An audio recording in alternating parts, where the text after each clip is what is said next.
is claiming the government's policy on illegal drugs wastes money and creates victims of crime. It signed up to an international campaign challenging the traditional approach to drugs, as Stuart Flinders reports. The association says a blanket ban on Class A drugs, such as cocaine and heroin, allows criminals to control their supply and forces addicts to turn to crime to fuel their habit. It says this means more people become prisoners at the expense of the taxpayer and more become victims of crime. The association has signed up to an international initiative called Count the Costs, which questions the effectiveness of outright prohibition. Concerns are being raised about the safety of the Milton Keynes grid road system due to the number of fatal accidents at crossing points. The area's coroner is urging the council to review the situation, as Jessica Cooper reports. There are thought to be more than 50 crossover junctions in Milton Keynes where traffic can cut from one dual carriageway to another. In the last 10 years, there have been 6 deaths, 30 serious injuries and more than 200 slight injuries at these junctions. Following a number of serious accidents a few years ago, a crossover point at Thurston was closed. An Aylesbury boy is flying to America for life-saving surgery today thanks to the goodwill of people in the area. More than £250,000 was raised in the space of just a week, allowing 7-year-old Alex Novakovic, who has a brain tumour, to get treatment that's currently unavailable in this country. Family friend Dominic Smith says they've been overwhelmed by people's kindness. It's incredible. You know, people have signs on fences. Every shop you go to in Gensel Square, people are doing something. Everybody has done what they can. In sport, Liverpool's managing director Iain says both the club and Luis Suarez are shocked and disappointed at the 10-game ban handed to the striker for biting Chelsea's Branislav Ivanovic. Suarez won't play again this season and will miss the first 6 games of next season. The weather, cloudy with sunny spells and a top temperature of 21 degrees Celsius, that's 70 Fahrenheit. There's more news and sport online at bbc.co.uk/3 counties. BBC 3 Counties Radio, first for news. LS got the TGB, did he? I beg your pardon? Luis Suarez got the 10-game ban. Sorry, I was just trying to save a bit of time by abbreviating it. Well, that worked.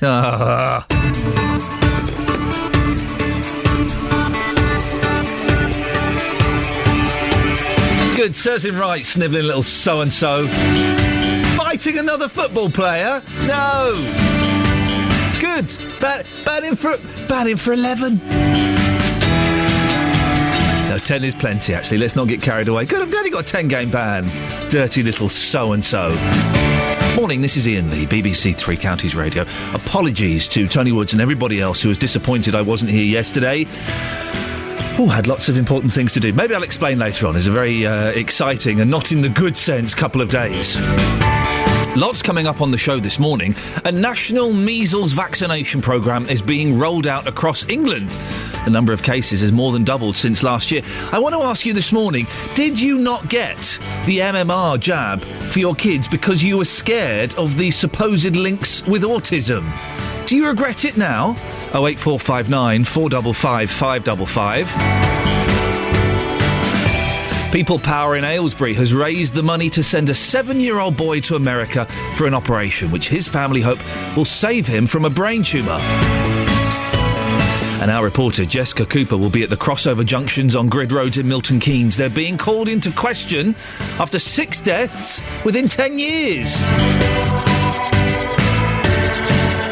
Lots of ways to get in touch. Facebook.com/BBC3CR. You can send me a text, 81333. Start your text 3CR and include your name, please. Or, look, the best way. All the lines are empty at the moment. Give me a call, 08459 455 555. BBC 3 Counties Radio. A national measles vaccination programme is being rolled out across England as figures reveal the number of cases has more than doubled since last year. It's targeting around 1 million children and teenagers who were born around the time the concern about the now discredited link between autism and the MMR vaccine was widespread. Well, our reporter Simon Thompson has got more details. Morning, Simon. Hi, Ian. Good morning. Why is the campaign happening? Well, the recent epidemic we saw in Swansea obviously alarmed doctors and parents alike. There are 900 cases there in Wales alone, and health officials warn an outbreak could happen quite simply anywhere across the UK.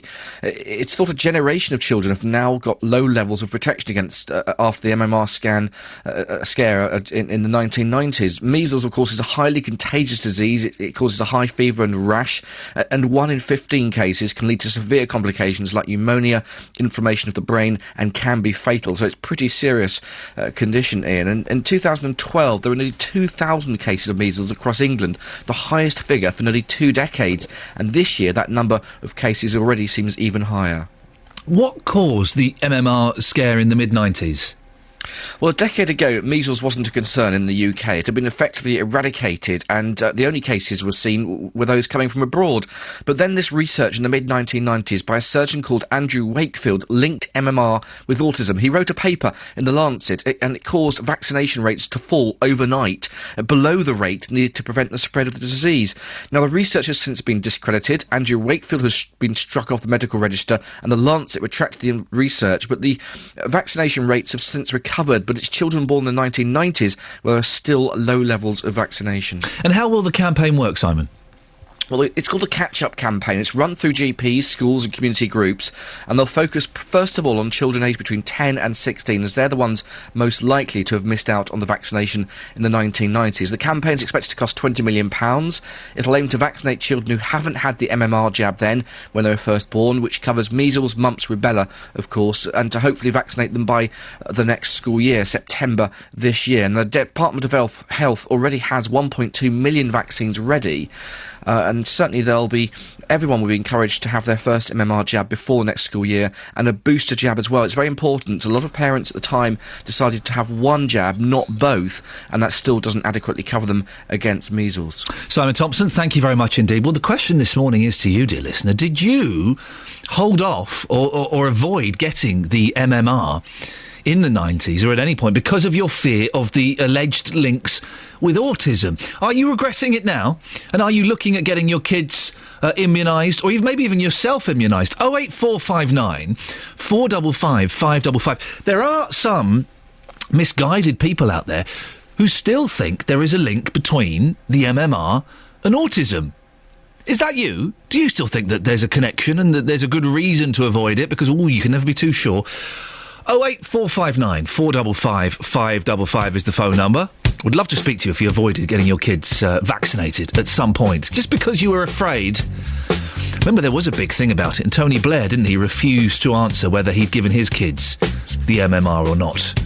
08459 455 555. You can email ian.lee, IAIN, LEE at bbc.co.uk.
Michael Jackson, isn't it?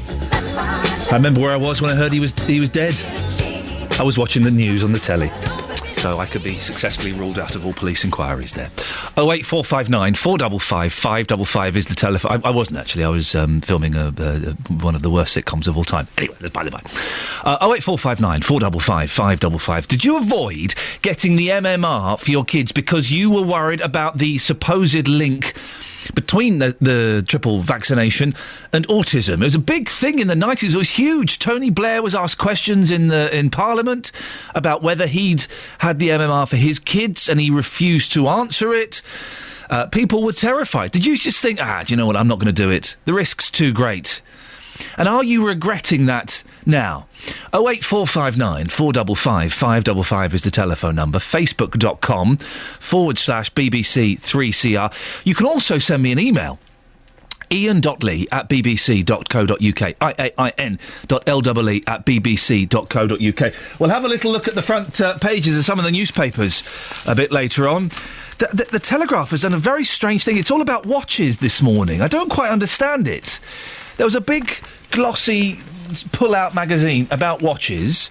There was also kind of like what looked like a newspaper about watches. I'm guessing they've taken the watches dollar, that watches have somehow slipped them a few shekels to advertise watches. We all know what watches are. We don't need to advertise watches, do we? 08459 455 555 is the telephone number. How many watches have you got? I've got 2. I've got 3. Oh, I've got 4. Turns out I've got 4 watches. I've got my calculator watch for everyday use. I've got my standard Casio that my wife uses. I've got my posh watch that I got given for doing a very well-paid job. It was such a well-paid job, they gave me a really expensive watch as well. That was the night I nearly touched Christina Aguilera's backside. I know. Yeah, I know. I was stood on stage. She kept taking a step back. If I hadn't have taken one step back, I would have been touching her derriere. And I've also got a watch that my dad gave me. How many watches have you got? Can we find the person with the most watches? You see? The mojo is back. Who said, Tony Woods, who said I'd lost it? Not me. Upstairs making a coffee. Here's the travel news now, Alan Cowie. Beds, Herts and Bucks travel. BBC Three Counties Radio. Good morning, looking pretty good on the roads right now with no accidents or problems to report. The M25's down to 50 through the roadworks between junction 23 South Mims and 25, which is the A10. London Road West in Amersham. There are roadworks at Station Road, and the High Street in Houghton Regis at Cemetery Road. There are some temporary lights being used at times for roadworks, but no reports of any disruption to the trains. Alan Cowie, BBC Three Counties Radio. Alan, thank you very much. 6:16 exactly. It's Thursday the 25th of April. I'm Iain Lee. These are your headlines on BBC Three Counties Radio. Health officials are starting a vaccination campaign to protect around 1 million children and teenagers in England from measles. Concerns are being raised about the safety of the Milton Keynes grid road system due to the number of fatal accidents at crossing points. In sport, Borussia Dortmund beat Real Madrid 4-1 in their Champions League semi-final last night. The weather today for Beds, Herts and Bucks. Cloudy with sunny spells and a top temperature of 21 degrees. Coming up, People Power in Aylesbury has raised the money to send a 7-year-old boy to America for an operation, which his family will hope will save him from a brain tumour. We'll hear more before 6:30. BBC Three Counties Radio. Tackling your consumer problems. Sylvie wasn't happy with the quality of her telephone line. Kate's having problems with her leaky garage roof. The JVS Show. 5 times they've not turned up for the appointment. I've still got the leak, which is obviously getting worse. Fighting for your rights. I went to speak to your telephone company and I said, look, what on earth is going on? The JVS Show. Have they managed to fix the problem with the internet? Yeah, it's fantastic. Absolutely wonderful. Really, it would not have happened without your intervention. If you have a consumer problem, we can do the same for you. It took one phone call from yourselves, whereas I've been trying for over 6 months. The JVS Show. Weekday mornings from 9 on BBC Three Counties Radio.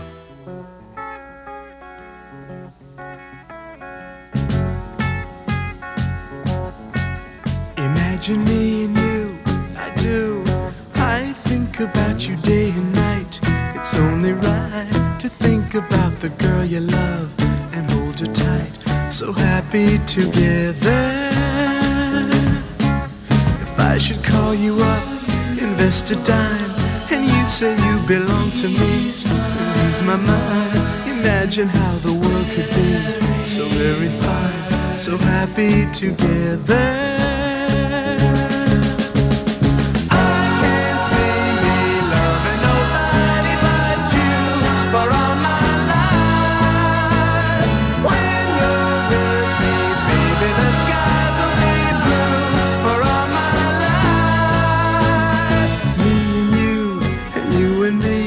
No matter how they toss the dice, it had to be. The only one for me is you, and you for me, so happy together. I can't see me loving nobody but you for all my life. When you're with me, baby, the skies will be blue for all my life. Me and you, and you and me, no matter how they toss the dice, it had to be. The only one for me is you, and you for me, so happy together.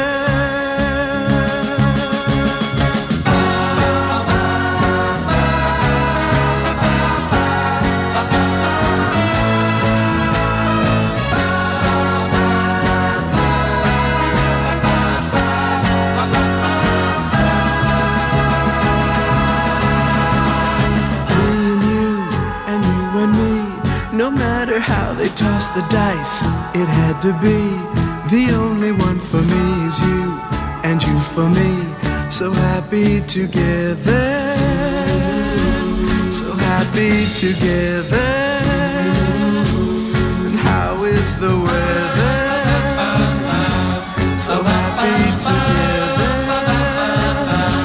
We're happy together.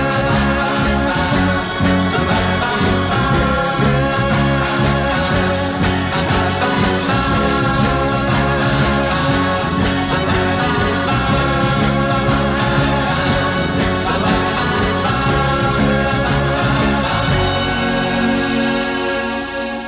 People Power in Aylesbury has raised the money to send a 7-year-old boy to America for an operation which his family hope will save him from a brain tumour. The target was £255,000, and in just 1 week they've raised the money for Alexander Novakovic's journey. Our reporter Sophie Solaria has been to Aylesbury to hear how a community has rallied together to help this incredible little boy. Thank you very much. Thank you very much. Thank you ever so much. My name's Dominic Smith, and I'm a fellow dad from Bedgrove Infant School, where Alex was a pupil, and we've just been raising awareness really for the cause, so trying to get as much money as possible. Over the last 8 days we had £255,000 to raise to send Alex to America, which seemed impossible to begin with, but Aylesbury's just got behind it, the whole community's behind it, and it looks like now we're going to reach that target and Alex will be able to go and have life-saving treatment. Tell me a little bit about Alex's condition. You know, he's very, very poorly. He's got to get to America, and the sooner he gets there, the better. What does he need doing? He's having proton therapy, which is... I find it hard talking about this, like... I can't tell you how emotional it is. It's incredible. What's your name? I'm Kevin Stenson. So, Kevin, you're one of the people that are collecting with buckets. Can you just tell me about how much money you've collected in the last half an hour? We've been here and just looking at it, we're probably up to 150 probably in now, I should think, by the time it's all counted out. Oh my goodness, so we've got piles of £10 notes, we've got £2 coins. That's not your average collection, is it? It's just amazingly touching. It's humbling. I'm with Lara. Lara, you work here at Hartwell's, and you made the decision to change the window display from being the houses that you're selling to being posters for the charity. Yeah, I thought it was the least we could do, and obviously it's in Buckingham Street, so it's the town centre, so it gets everyone's attention. Might just remind people to donate. People that's not heard about it will see it, stop and question. I can't even describe what's going on in Aylesbury at the moment. I mean, any time you look on the computer, anything sort of Twitter and Facebook, all my news feed is just Alex, Alex, Alex. I hardly see anything. That's all I've seen all week. Well, Kelly Welsh is from Aylesbury and was part of the campaign to help Alex. Morning, Kelly. Good morning. Kelly, the money was raised in about a week. How are you and all the other fundraisers feeling now? It's kind of undescribable. I mean, the words elated, relieved, shocked are just being bantered around. It's absolutely unbelievable. I mean, I know Kevin, who was on the report there, was saying use the word humbling, and I think that's such a good word. It really is. It's just overwhelming. When did you get involved, and what role did you play? Well, the first I heard about it, I mean, we'd heard in the playground that Alex was really poorly, but, you know, they were keeping themselves to themselves, and I didn't really know much more than that. But last Tuesday, it got brought up at a PTA meeting. Mrs. Sue Longmate, who's Alex's teacher, brought it to our attention that they've got this possibility of sending him to Boston, and they need all this money. And that was the first I heard about it, and everyone's minds got buzzing about doing something. By the time I got home, it was all over Facebook, and there were links to his page explaining in more detail his story and what exactly was needed. And the following morning, a couple of mums all got together, and we just started brainstorming, trying to think, well, we've got to try and do something, so let's have a little think and put our heads together. £250,000. When you heard that figure, did you really think it was possible? To be honest, that thought, whether it was possible or not, was never really an issue. It was just a matter of we've got to try and do something, so we did. And what kind of things were done? How was this money raised? Oh, well, the first thing we thought was, you know, try and sort of get awareness with the other parents that might not know, might not have heard about him. We just did a cake sale on that last Thursday. You didn't make £250,000 from selling fairy cakes, did you, Kelly? Well, I wish. They were amazing cakes. No, we did, however, raise £1,100 that afternoon. Wow. In about 45 minutes. Fantastic. People were just throwing money in buckets, and at the end of it, that we all stood there with these wads of notes in our hands, going, crikey, we could possibly do this. If this is the type of feeling and momentum behind everybody, we realised everyone's in it together and everybody wants to get this done. I'd imagine that this has brought the community closer together, and there's a really good feeling around what you have achieved. I know there's still a long way to go in terms of the journey out there and the surgery that needs to be done, but this is an amazing thing for a community to do, isn't it? It's just unbelievable. I mean, when we first sort of started trying to get stuff done, we were going around town and local businesses and spreading the word with other people. We were, explaining it, and I had my phone to hand with the website up to show people, so that this is who we're doing it for, this is the story. But within a couple of days, most people had posters and flyers up, and we were going in saying that we're coming in to talk about this little boy Alexander. They go, yeah, no, I've heard all about this, and everybody knew about it. Within a few days, we weren't having to explain it anymore. We were just saying, right, what can we do? What are you doing? Do you want a poster to stick up? Have you got a collection box and things? And it has, I mean, the phrase community spirit has been used, I don't know how many times over the past week, but it's absolutely true. It's just incredible to see. It is incredible. Kelly, I appreciate your time for this morning, for coming on, and also the work that you put into this. Fantastic stuff. Kelly Welsh from Aylesbury, part of the campaign to save Alex. Fantastic news. We'll be following that story to see how things go. But would you be more inclined to give money to a family rather than a charity? Charities are saying their donations are down by 20% and could raise more if they could show where the money is going. 08459 455 555. When was the last time you gave to a charity? Or are you a little bit reluctant? Facebook.com/BBC3CR. Oh, the Bellamy brothers don't mind if I do. There's a reason for the sunshine sky. Reason why I'm feeling so high must be the season when that love light shines all around us. So let that feeling grab you deep inside and send you reeling where your love can't hide, and then go stealing through the moonlit nights with your lover. Just let your love flow like a mountain stream, and let your love grow with the smallest of dreams.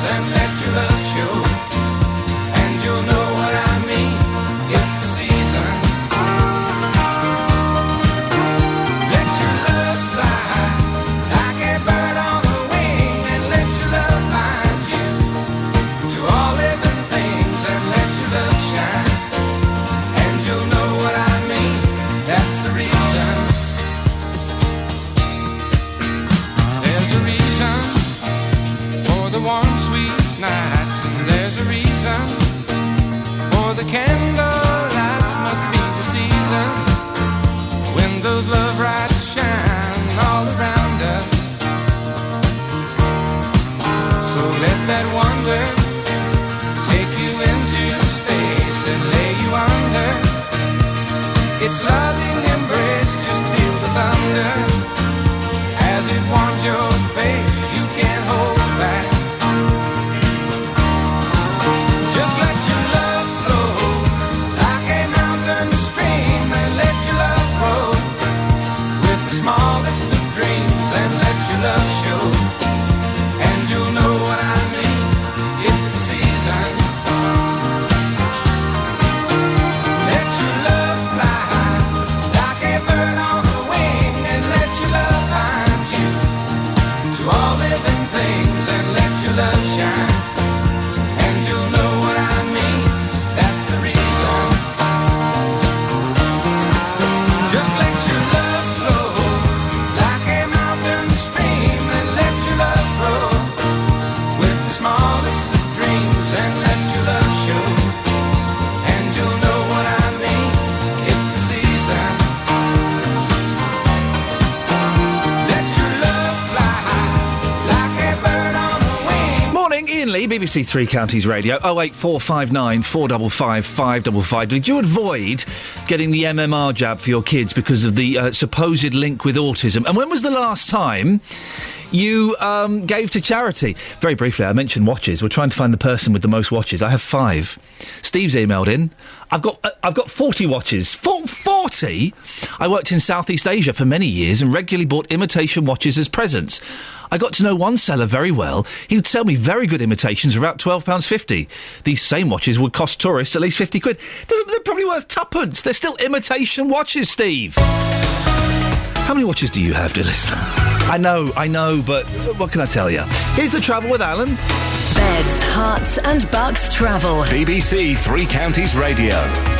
Morning. Well, looking OK on the main routes and the motorways with no reports of any problems. Outskirts of Milton Keynes at Tatano Street, we've got a load of cows which have escaped, currently being rounded up around Wood Hill Prison.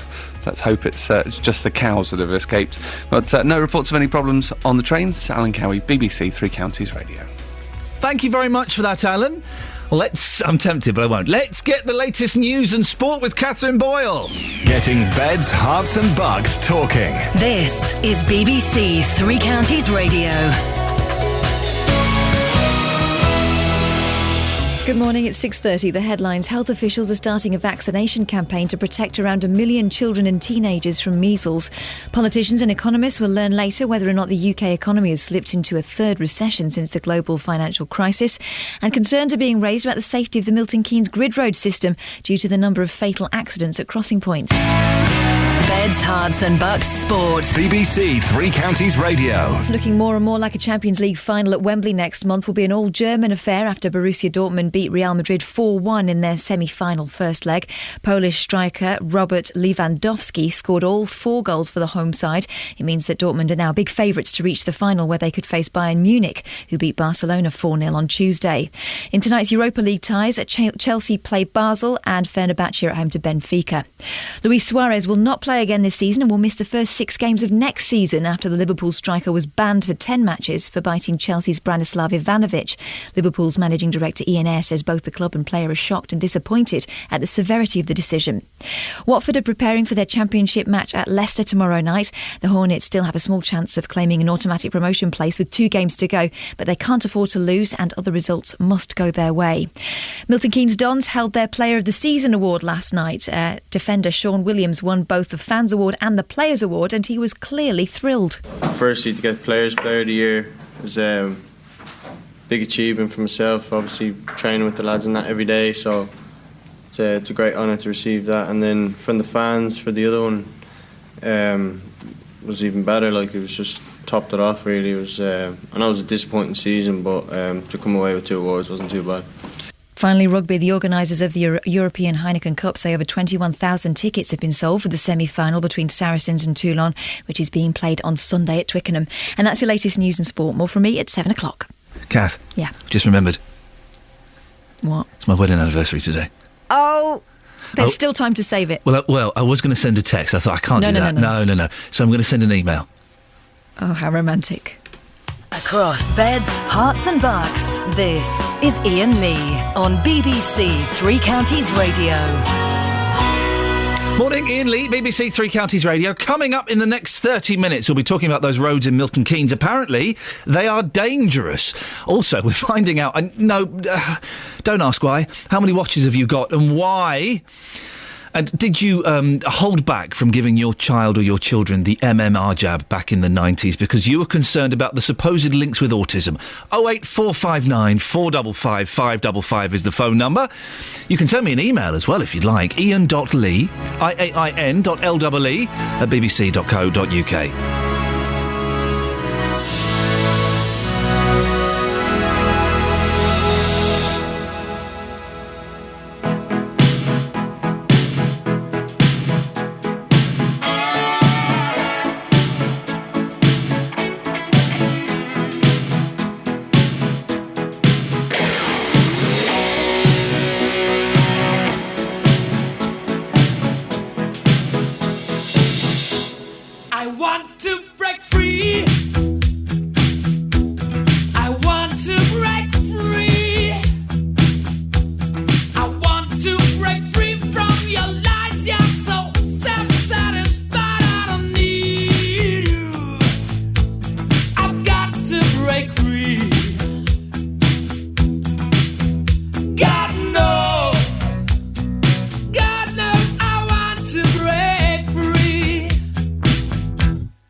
But life still goes on. I can't get used to living without you by my side. I don't want to live alone. Hey, God knows, got to make it on my own. So baby, can't you see? I've got to break free. I've got to break free. I want to break free. Yeah.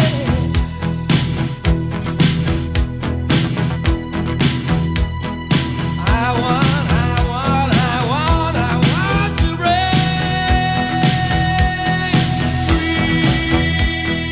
08459 455 555. Talking about the MMR. We're also talking about watches. I know, really, please, don't ask any questions. How many watches have you got, for goodness sakes? And also, we're talking about the roads in Milton Keynes. Apparently some of them are dangerous. If you live in Milton Keynes, what do you think? Do you think the crossover junctions are dangerous? 08459 455 555. Well, the safety of these crossover junctions on grid roads in Milton Keynes are being called into question after 6 deaths within 10 years. There are dozens of crossovers in the new city. I know it's not a city, but that's what we say. I have to flag that up. Every time I call it a city, I get abuse. Where motorists can get across dual carriageways.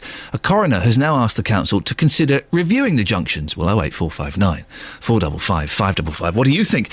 We've sent our reporter Jessica Cooper to Milton Keynes this morning. Morning, Jessica. Morning, Ian. Jessica, what's prompted the coroner to ask for the junctions to be looked at? Well, there was an inquest this week into the death of a well-known artist in Milton Keynes, Edna Reid. She was involved in an accident on the H9 Groveway when she crashed into a taxi, and it seemed she was trying to cross the grid road to get to one of these crossover junctions in the middle of the dual carriageway. That accident came down to basically driver error, but it has put the spotlight on these crossover junctions. So the coroner said that he was going to make a Rule 43, which is a rule that's made to try and prevent further deaths. He said he's going to ask the head of highways at Milton Keynes Council to consider whether there should be a review of these junctions. And we know that in the last 10 years there have been 6 deaths, 30 serious injuries and more than 200 slight injuries at these crossover junctions. So I've been getting the thoughts of people here in Milton Keynes. So how do you feel then about the safety of the crossover points? If you live in Milton Keynes, I think they are quite safe because you get used to them. If you come from outside and you don't know much about them, it can be dangerous. Like when I moved to Milton Keynes 8 years ago, it took me a couple of weeks to get used to the speed of the grid system, so I was driving normally a bit slow. It's a faster speed, so when you take a left and right, my judgment was slightly out. I think there's a very good idea maybe 10 years ago, because the population of Milton Keynes the last 10 years has gone up so much. There's so much traffic, and what happens is the central point on the grid system, it gets overcrowded with cars. The crossover bit? The crossover bit gets overcrowded with cars, and it is quite dangerous at times. I think they're dangerous, actually, because the traffic is going far too fast on the left-hand side. It's sweeping round there without any sort of give way. And you've gone across the roundabout, and then all of a sudden you're joining this traffic, and you're not actually going at the same speed. Yeah, so in my experience, they're quite dangerous, especially if you're not aware of them. Well, most people did say that they didn't want the crossovers to be closed completely, but maybe suggested that the slip lanes could be extended to make them safer. I'm in Thurston in Milton Keynes with local councillor Chris Williams, who campaigned for a crossover just close to where we are on the H8 to be closed.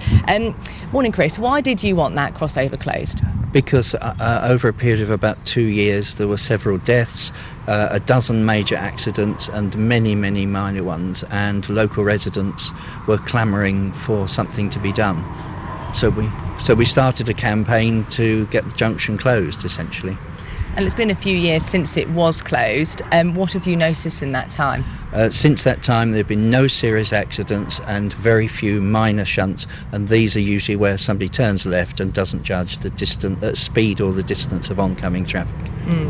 Milton Keynes is quite unique in the sense that this grid road is designed to keep the traffic flowing, and the traffic can drive at fairly high speeds. So if you close one of these, doesn't it have a knock-on impact on the roundabouts and the traffic elsewhere? Yes, there's no doubt it does. But you have to compare the inconvenience of having to drive slightly further to the next roundabout with the loss of life and the serious injuries that were caused when the right-hand turn was available to people. And it's not just this one that you've had concerns about. There's another one in Milton Keynes that you're currently in the process of trying to get closed. Yes, at Shedney Lodge. There's been, in the last year, 9 very serious accidents. No deaths, I'm glad to say, but people taken away in the air ambulance, for example, on 2 separate occasions. There is no doubt that it's very dangerous because of the speed of oncoming traffic and people trying to turn right out of the estates. What will you be doing to get that one closed then? We have worked with the parish council, and I have to say the parish council have been really good. They and myself have put in a joint bid for funding to look at how to reduce the speed, how to basically reduce the accidents, and if that means reconfiguring the junction, then that's what we'll be asking for. OK, thank you very much, Chris. In case you were wondering, Ian, on a totally different topic, I'm told reliably from Chris that he is the owner of 2 watches. Jessica, thank you very much indeed. I appreciate you going above and indeed beyond. We are talking about watches this morning, partly because the Telegraph has been bought by watches. They've sold their backside to watches. There's a glossy pull-out, there's a paper pull-out, and there's adverts everywhere. Well, it did get me thinking, how many watches do you have?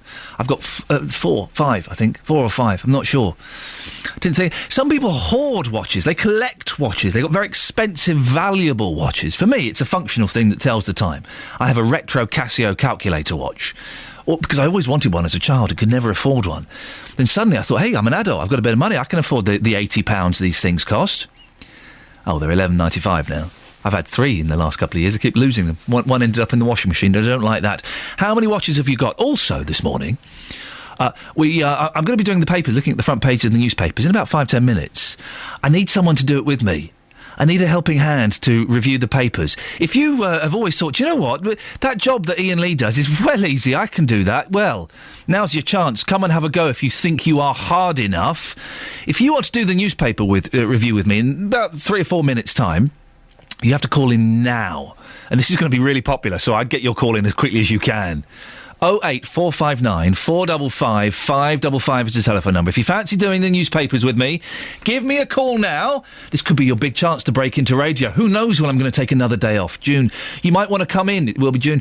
You might want to come in and maybe you could even host the show. I can't guarantee that. It's very unlikely. But you never know. If they give Dealey the chance, they'll give anyone the chance. Here's the travel with Alan. Beds, Hearts and Bucks travel. BBC Three Counties Radio. Well, the main routes are looking OK, just a minor problem on the outskirts of Milton Keynes on Tattenhoe Street. A load of cows have escaped, currently being rounded up around Wood Hill Prison. The M25 anti-clockwise, it's just building up around junction 21, which is the M1. And a reminder, it's down to 50 through the roadworks between junction 23, South Mims, and junction 25, which is the A10. No reported problems on the trains. Alan Cowie, BBC Three Counties Radio. Thank you, Alan. Right, 6:45. It's Thursday, the 25th of April. I'm Iain Lee, and these are your headlines on BBC Three Counties Radio. Health officials are starting a vaccination campaign to protect around 1 million children and teenagers in England from measles. Concerns are being raised about the safety of the Milton Keynes grid road system due to the number of fatal accidents at crossing points. In sport, Borussia Dortmund beat Real Madrid 4-1 in the first leg of the Champions League semi-finals. Let's get the latest weather now. Here's Elizabeth Rizzini. Beds, Hearts and Bucks weather. BBC Three Counties Radio. Elizabeth, it's been pointed out to me, hello, yes, that you've just been on the telly. Yeah. Very fancy, well done you. Things are looking up. Wearing, I've been told by my team, a low-cut top. A low cut? I don't think so. Yellow dress. It's a yellow dress, with a little bit lower than, perhaps is acceptable at 6:30 in the morning. Oh, rubbish. I don't know what that... I don't know. I mean, apart from anything else, you can see nicely where the line is, because I've got a nice little sun line now. It's sort of a bit of nice shade of lobster. Have you been out? I'm going to have to check it now, aren't I? Well, don't get paranoid. It's only work experience, Ollie. He's got a dirty mind. He probably imagines these things. Let's have the weather, please, Elizabeth. All right, well, it's going to be another lovely day. Possibly the warmest day of the year so far. We could see temperatures peak as high as 22 or even 23 degrees Celsius, perhaps likely somewhere over Hertfordshire, more than the other two counties. But another lovely day. Lots of warm spells of sunshine. There's a bit of mist out there to start things off with, but that should soon clear. Some cloud as well, some brightness and sunshine for the rest of the day. Light winds and top temperatures, as I said, into the 20s in Celsius. So all in all, it's looking pretty gorgeous now. And we might just see 1 or 2 isolated showers this afternoon, but I think for the most part it will stay dry. It's all going to finish tonight, though. We've got some thickening cloud by the time we get into the evening, and then some outbreaks of rain as well. But we should see a fine end to the day, certainly for southern areas of those 3 counties. We should see a nice fine end to the day, and then turning wet overnight. The rain clearing into tomorrow morning. Temperatures down to 6 or 7 degrees Celsius overnight. Tomorrow, you'll really notice the difference. We are going to have lost around 8 or 9 degrees in some places. Sunshine and showers for the next few nights. Gardeners, you're going to have to get those plants in again, because there are going to be some frosty nights too. There you go. That's the forecast. Thank you, Elizabeth. Check what I was wearing. Don't. I've made you all paranoid now, haven't you? You've got body conscious now because of me. Yes, indeed. Yes. I'm sure you looked stunning, Elizabeth. 08459 455 555. Every weekday from 3, Roberto Perrone with the best local news stories. I get to meet a lot of really interesting people with the most amazing stories. We feel as if we haven't been taken notice of. Yesterday we heard that the bank had gone, but today it's still there. The cat got delivered up in Kabul. You should be back in the UK in 2 months. With the best local talking points. Do some of the bakers have flapjack fights? No, of course not, Roberto. Well, not in our shops. Roberto Perrone, weekdays from 3. On BBC Three Counties Radio. 08459 455 555 is the telephone number if you want to give me a call. Did you avoid getting the MMR done for your kids a few years ago because you were concerned about the links, the supposed links to autism? I'd like to hear from you. 08459 455 555. Dennis is in Dunstable. Dennis? Good morning. How many watches have you got? I should think about 6. Why so many, sir? Well, various times, you know. It's like you. We look at... I actually, when I was abroad, I went to try and get one of those calculator watches, but even abroad, they were damned expensive. Yeah. They're $11.95 now, Dennis. Yeah, I wouldn't be surprised. They're good as well. You can do maths on it. Only very basic maths if you have a tiny finger. Yeah. No, I've got one that winds up itself with the huge in your arm. The only trouble is you get fed up of wanking your arm backwards and forwards to make it work, you know. Of waving your arms backwards and forwards? Yeah, because there's all weight inside the watch, and as you swing your arm about, it actually winds the watch up. Okay, just to say, you did... I know, Dennis, because I can hear clearly, you did say waving. Yes. But there are some people who may have misheard what you said, and for those people who may have misheard what you said, sincere apologies. Never our intention to offend, of course, but he did definitely say waving. Yes. Yeah, well, yeah, no, I said the other word. No, well, in that case, we've got to let you go, Dennis, for goodness sakes. In that case, he did say the other word, and I apologise profusely for any offence that may have been caused, for any bad words that may have slipped out. Shall we have a song? Then we'll have a little look at the front pages. If you want to do the front pages with me, 08459 455 555 is the telephone number.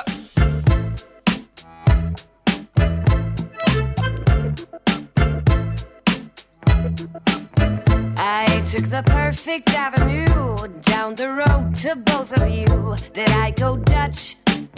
This is too much. With all the money in the world, you could never buy this girl quite enough. It will be tough. If romancing me with neons is something you should do, make the letters bright and luminous and blue, and get me waking up, shake it up, tangled up. You could be waking up, make it up, tangled up. You can't be faking it, making it for my love. If all is tragedy, don't get me tangled up.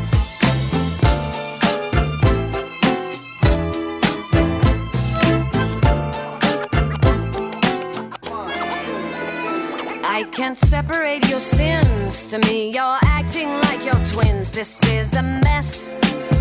Is this a test? How many guesses do I get till only one of you is left? You're quite the same. If love's the game, I want to see emotions color in the sky, to the point it will make me wanna cry, and get me waking up, shake it up, tangled up. You could be waking up, make it up, tangled up. You can't be faking it, making it for my love. If all is tragedy, don't get me tangled up. Tangled up.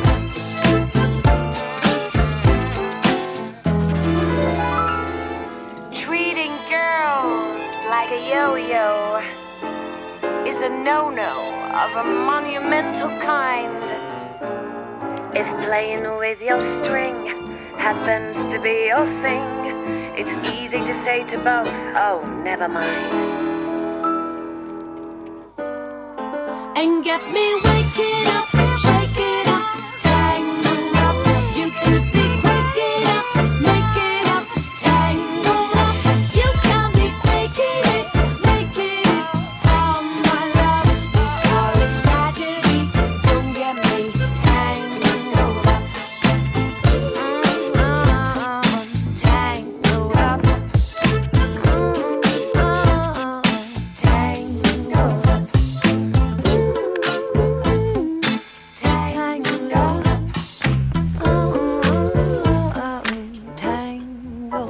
again, apologies for any words that may or may not have slipped out during that last little bit. Shall we have a quick look at the front page of the newspapers, shall we? Without any potty language at all. The Daily Telegraph, which has gone watch crazy. They've taken the watch bucks, kids. There's a glossy pull-out about watches. There's a paper pull-out about watches, and there's watches on, well, quite a lot of the pages, including the front page, the Daily Telegraph. There's a storm coming, Mr. Fish. There's a picture of Michael Fish wearing a ridiculous tank top and carrying an umbrella. I feel sorry for Michael Fish. Front page of the newspaper, first sentence. Michael Fish, the weather forecaster who was accused of failing to predict the 1987 hurricane, got a soaking yesterday. Oh, for goodness sakes. That was years ago. That was years ago. Give the man a break. Please. The story we're covering, measles alert for 1 million families. More than 1 million families are being urged to immunise their children against measles. And GPs blamed for crisis in out-of-hours healthcare. The failure of GPs to provide proper out-of-hours care has forced millions of extra patients to attend hospital A&E. I was in A&E on Tuesday, so I wasn't here yesterday, with my little boy. It turns out, if you've got a 3-year-old, they see you really quickly. Well, they see you initially really quickly, and then you're left waiting for 6 hours. But they get you in pretty darn quick. Now, because of the Telegraph, we are talking about watches this morning. How many do you have? Well, Ruth Nathan is a watch valuer in Boreham Wood. Good morning, Ruth. Good morning to you. Ruth, how many watches do you have? Personally, about 6. 6? Why do you have so many? Because I love them. Why? They're just timepieces. They just tell the time. That's it. There's some beautiful pieces. I've got a beautiful watch with diamonds around, tiny diamonds around it. I love it. When did you first become interested in watches? My little boy, he's 3. He's got his first watch yesterday. He can't tell the time. We asked him what the time was yesterday. He said 7 o'clock and 10 o'clock simultaneously. Well, that's okay. It's okay, but it's not very accurate. It was actually 5:15. But when did you get your first watch? When I was 5. 5. My father was a watchmaker. Ah, I see now. Maybe we're getting to the bottom of this. And did you get to look inside the watches that he was making? Yes, I did.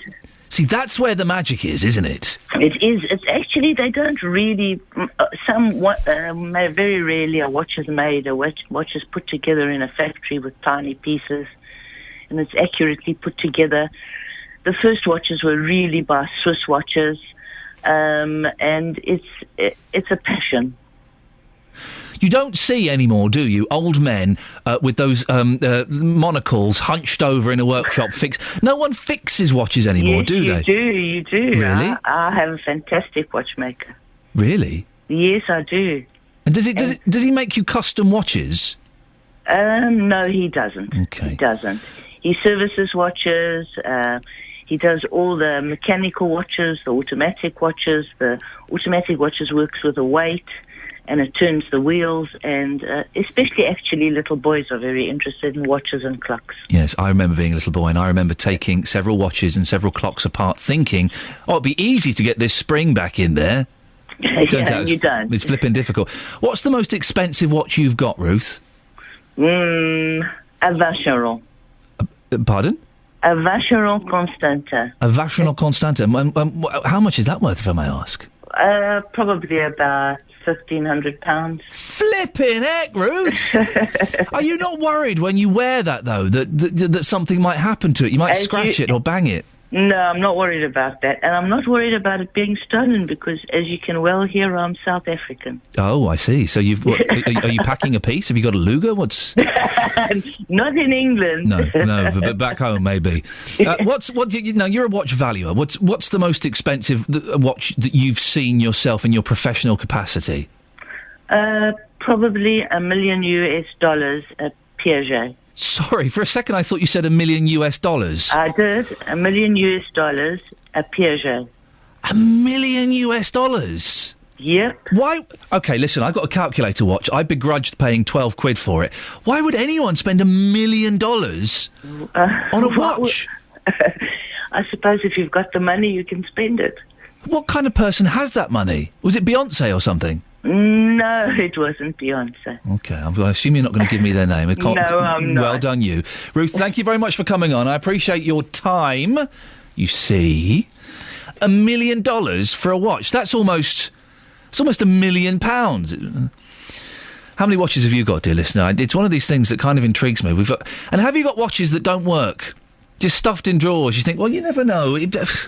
Maybe one day we should get Uri Geller on the phone. Uri Geller reckons he can make watches stop. I've seen Uri Geller do that thing where he fixes watches using his psychic powers. He is a massive bender of spoons. And I have seen him fix watches with his psychic powers. Can we get Uri Geller on this morning? Well, let's find Uri Geller. Tell him it's me. He'll come on. He spoke to my mum once. Right, let's get the travel news. Here's Alan Cowie. Beds, Hearts and Bucks travel. BBC Three Counties Radio.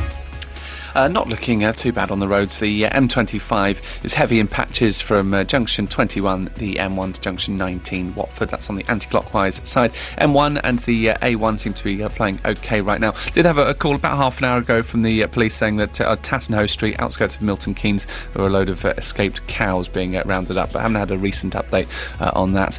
The trains are looking OK. Alan Cowie, BBC Three Counties Radio. Thank you very much for that indeed. 08459 455 555. Don't you worry, Alan. We are getting the latest on the cows live as it's happening. Lots coming up, including...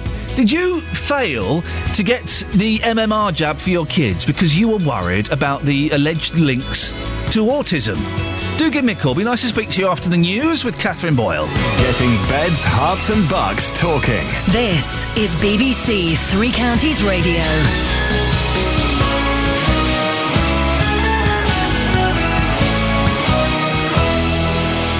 Good morning, it's 7 o'clock. The headlines: measles outbreak sparks vaccination campaign, safety fears after Milton Keynes road deaths, and Aylesbury boy set for life-saving surgery. BBC Three Counties Radio. Special steps are being taken to protect 1 million children and young people against the risk of catching measles. Following the epidemic in South Wales and a growing number of infections in England, vaccinations will be offered over the next 6 months, as Adam Brimelow reports. Across England, there were 587 confirmed measles cases in the first quarter of this year.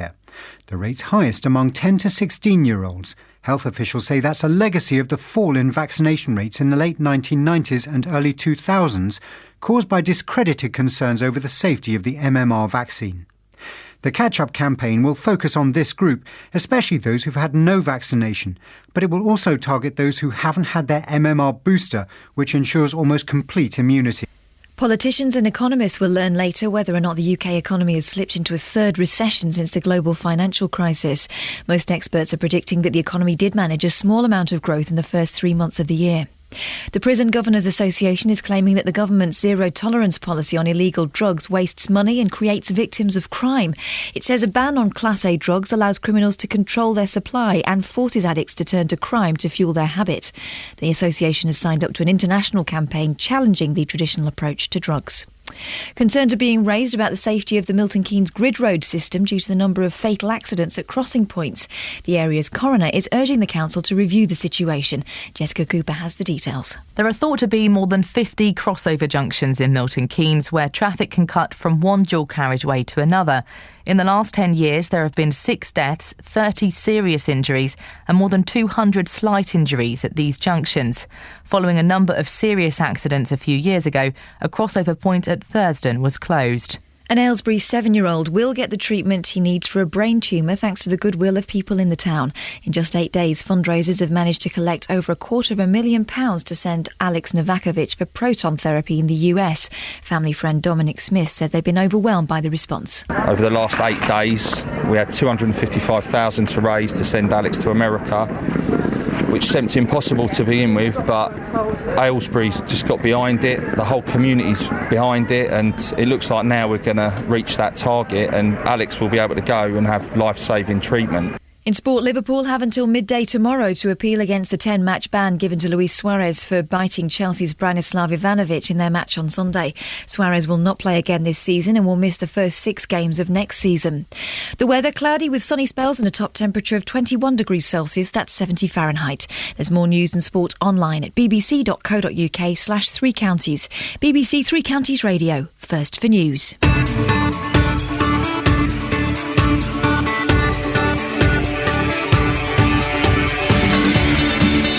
morning, this is Iain Lee, BBC Three Counties Radio.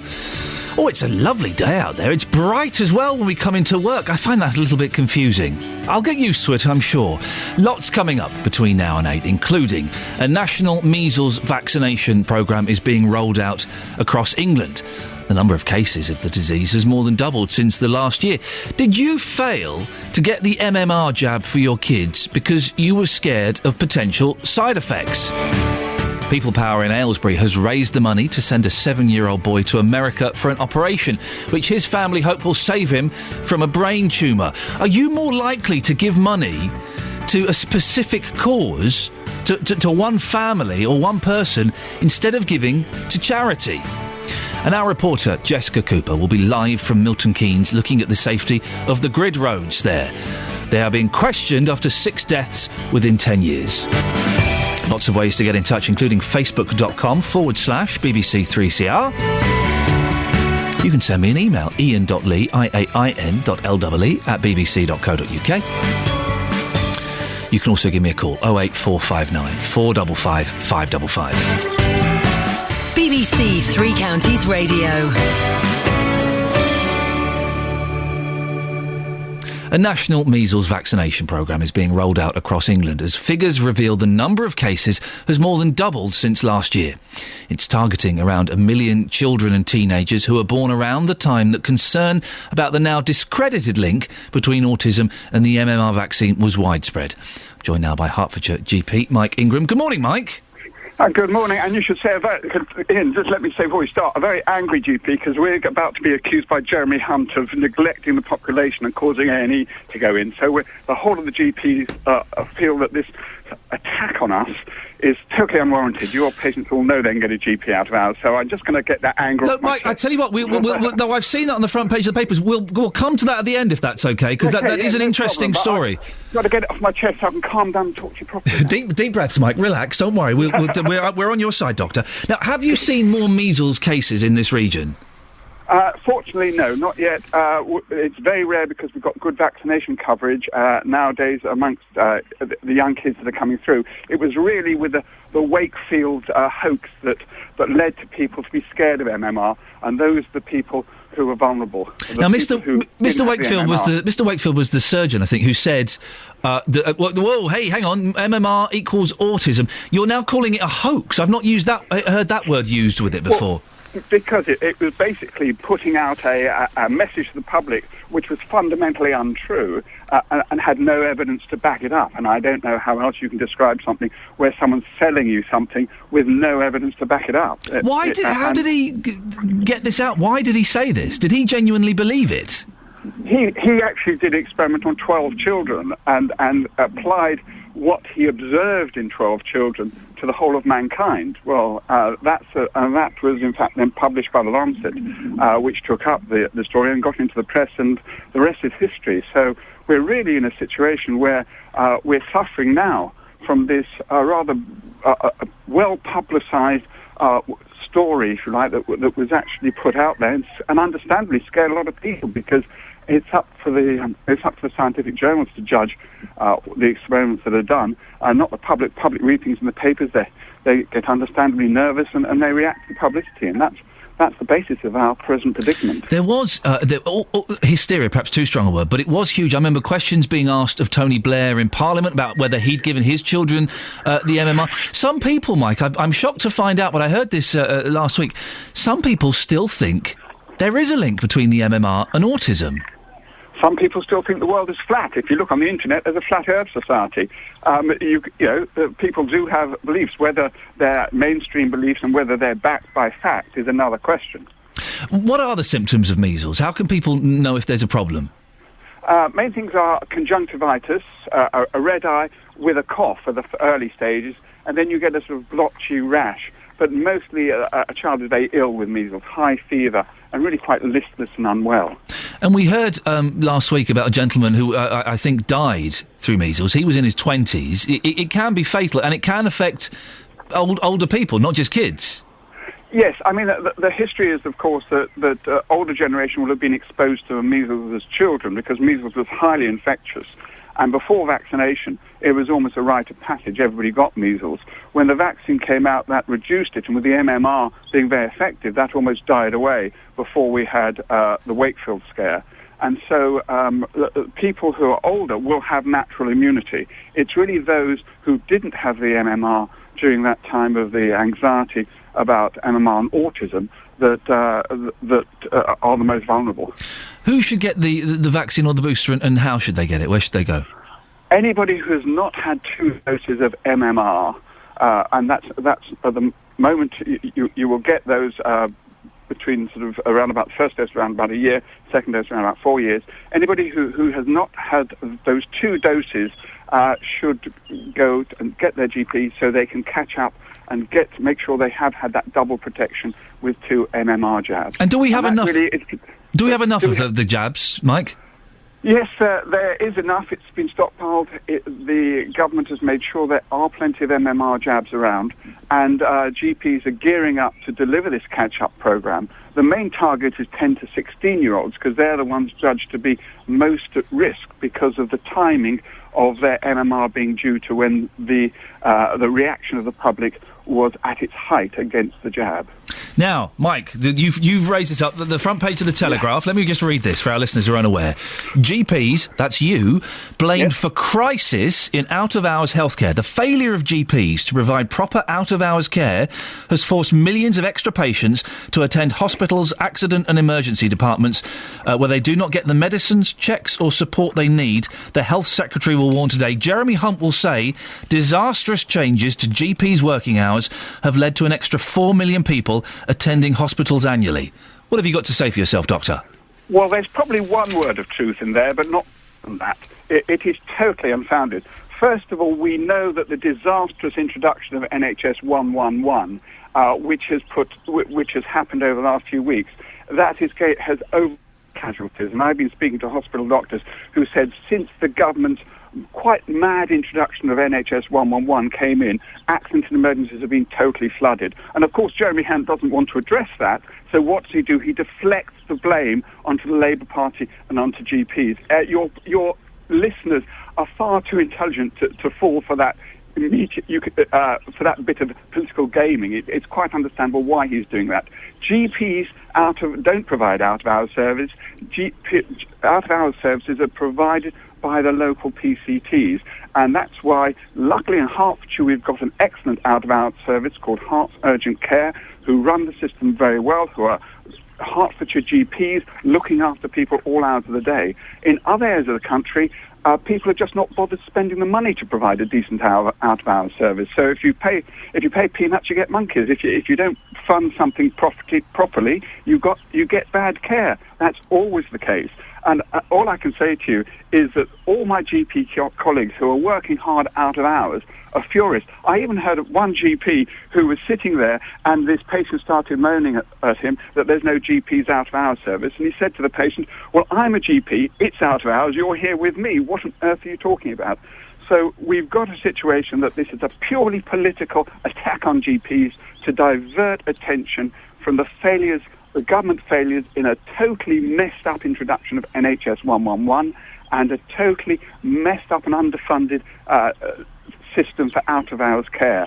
And that's why I'm angry, because it's trying to drag GPs through the mud for something that's the government's fault. I feel better. You feel better now, Mike? Got it off your chest? Absolutely.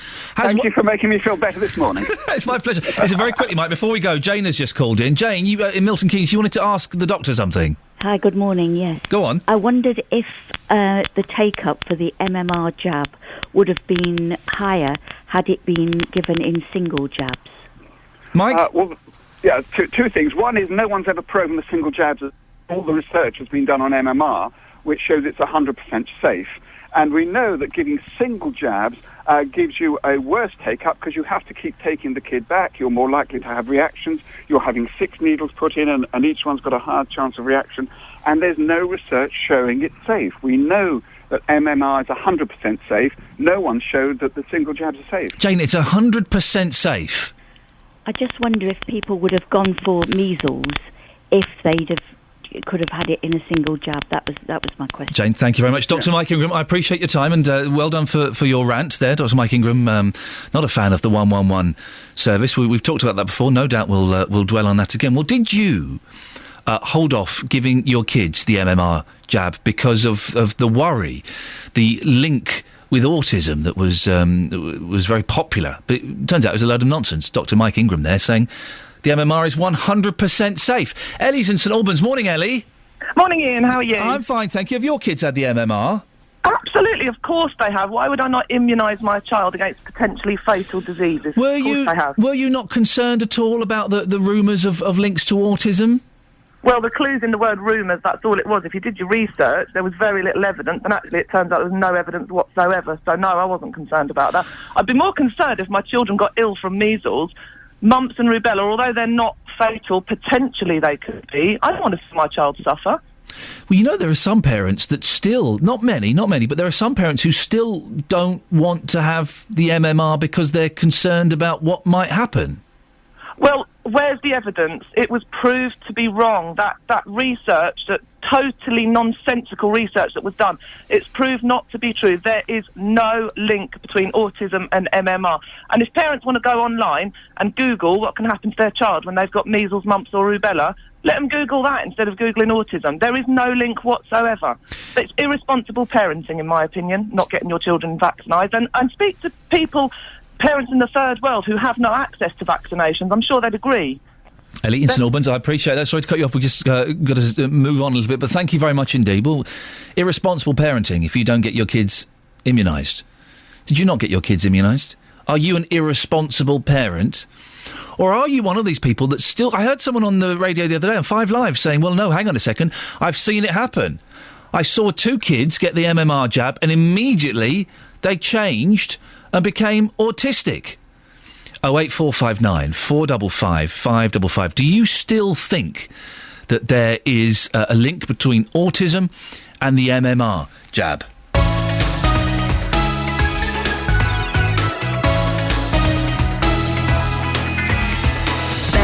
Herts and Bucks travel. BBC Three Counties Radio. Now, before we get our regular travel, we've been hearing reports of cows roaming the streets of Milton Keynes.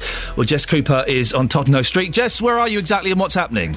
Hi, Ian. Yes, I've been on the lookout for these cows this morning, and I can tell you that they are now apparently back in a field behind Woodhill Prison. I pulled up in front of the prison, spoke to a few prison officers who'd been called out to the front to look for these cows, and they reassured me that there's no longer risk to the public, to any traffic delays. The cows are back in the field. And can we verify, Jess, are all the prisoners in Chokey?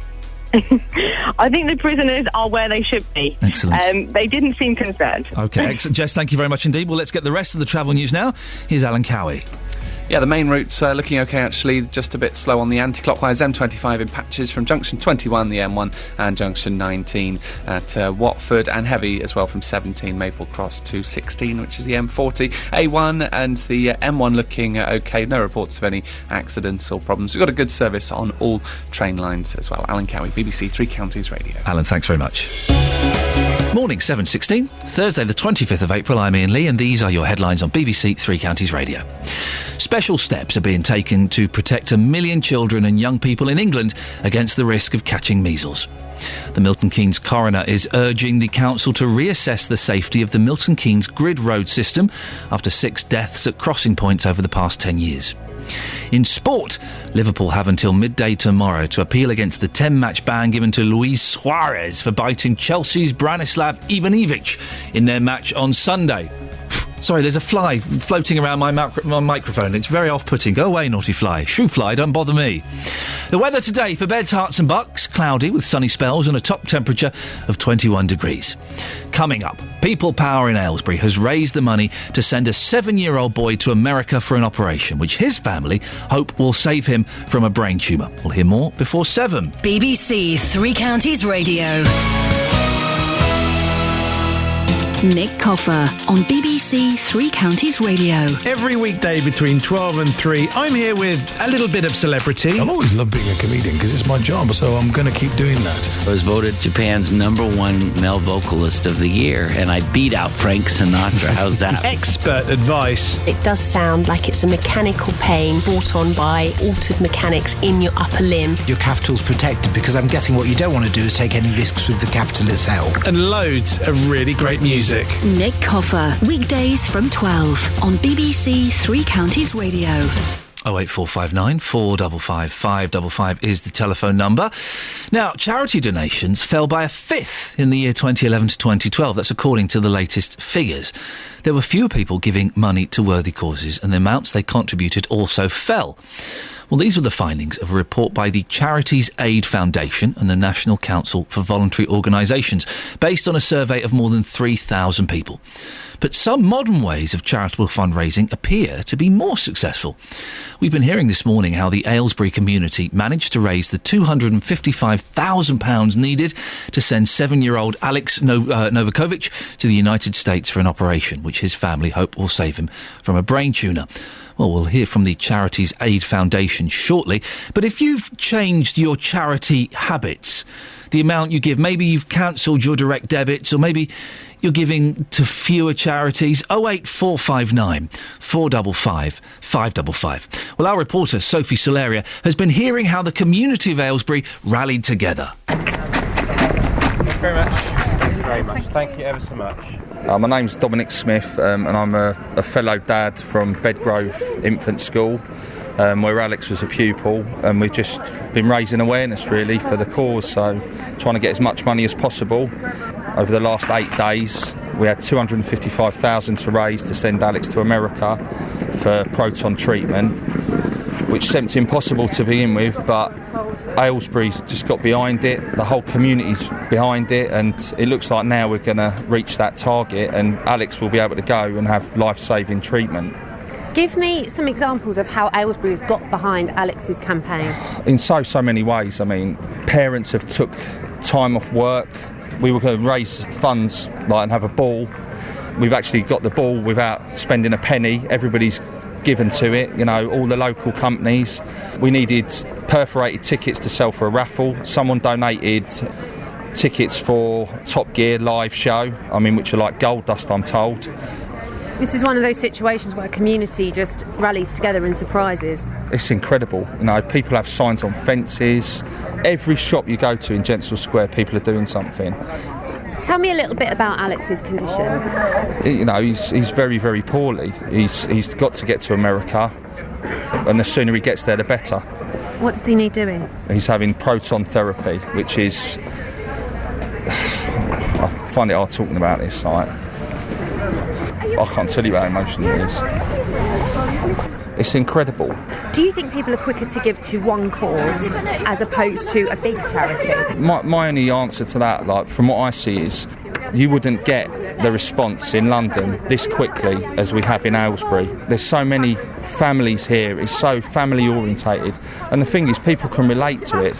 Everybody knows a little 7-year-old boy or girl, and just sadly, in Alex's case, he's very, very ill. I'm Kevin Stenson. So Kevin, you're one of the people that are collecting with buckets. Can you just tell me about how much money you've collected in the last half an hour? We've been here and just looking at it, we're probably up to 150 probably in there, I should think, by the time it's all counted out. Oh my goodness, so we've got piles of £10 notes, we've got £2 coins. That's not your average collection, is it? It's just amazingly touching. It's humbling. Okay, I just want to take you up to the top of town where a local estate agent has done an amazing thing. Well, you've never seen anything like it. I'm with Lara. Lara, you work here at Hartwell's, and you made the decision to change the window display from being the houses that you're selling to being posters for the charity. Yeah, I thought it was the least we could do, and obviously it's in in Buckingham Street, so it's the town centre, so it gets everyone's attention. Might just remind people to donate. People that's not heard about it will see it, stop and question. And my boss has also decided that anything that goes into the Hartwell pot this week, by Friday at the end of the week, he will match and double. This is a really big, bold thing to do, considering that you're a business. Yeah, I think it's probably because we're a small sort of local business and we're a family business. I can't even describe what's going on in Aylesbury at the moment. I mean, any time you look on the computer, anything sort of Twitter and Facebook, all my news feed is just Alex. I hardly see anything. That's all I've seen all week. Well, that's a successful story in Aylesbury, where over £250,000 was raised for Alex. But as I said, charity donations fell by a fifth last year. We can speak now to Fiona McAvoy, who's the campaigns manager for Charities Aid Foundation. Morning, Fiona. Oh, sorry, Fiona, you're there. I had the wrong fader down. Good morning. Morning. Now, how worrying is it for charities that traditional donations and fundraising methods appear to be less successful than they were? It is worrying. We've actually launched a campaign called Back Britain's Charities, which I would urge your listeners to sign up to, because we are concerned that charitable donations are down.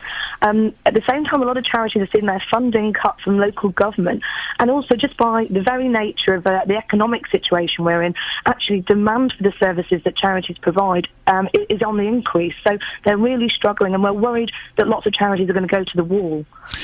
Really, some charities could actually close down because of the lack of government and public funding. Yeah, absolutely, and this is individual donations as well. I must stress that individual donations from ordinary people have gone down 20%.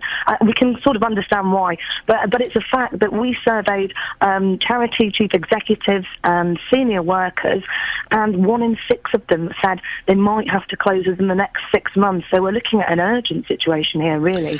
It's understandable, isn't it, why public donations have kind of slowed down a bit, because everyone's a bit tight on money at the moment, aren't they? Absolutely, and it's very difficult for charities to sort of urge people to give more money when they know that ordinary people, ordinary families are suffering themselves. So it's a case of we're asking people to give regularly if they give, just so charities can plan and they can make allowances for things that might happen in the future. Is the way we give to charity changing? Because we heard Alex's story there, and in a week the local community raised about £250,000. Are people more likely to give if it's to a specific family or a specific person as opposed to a bigger organisation? Well, people give in all sorts of different ways. We've got 160,000 charities in this country doing 160,000 different things. And it's just fantastic. I mean, Britain is one of the most generous countries in the world, and people tend to dig deep, particularly when it's an incredible story like the one you just rolled. But, people are also giving in different ways, and it's really important that anybody who wants to raise money adapts. People are giving money online. They're giving by text. There are campaigns running on Twitter and Facebook. So anybody who needs to raise money for a good cause really needs to evolve and change the way that they do it. Oh, I'm always getting emails and tweets from people saying, "Hey, I'm running a marathon. You can go to not Kickstarter, whatever those charity websites are, where you can just sign up and give a few quid." And they seem to really have taken off in the past couple of years, haven't they? Yeah, I mean, they're phenomenal, and I think we all do it. Like you say, we've all got friends who are raising money, running marathons and all the rest of it. And it's a great, really quick and easy way, actually, of donating money to charity. But Back Britain's Charities campaign, that's starting now. What are you hoping to achieve with that? We want to draw attention to this issue that I told you about, the fact that charities are really struggling. And actually, I don't think many people realise this.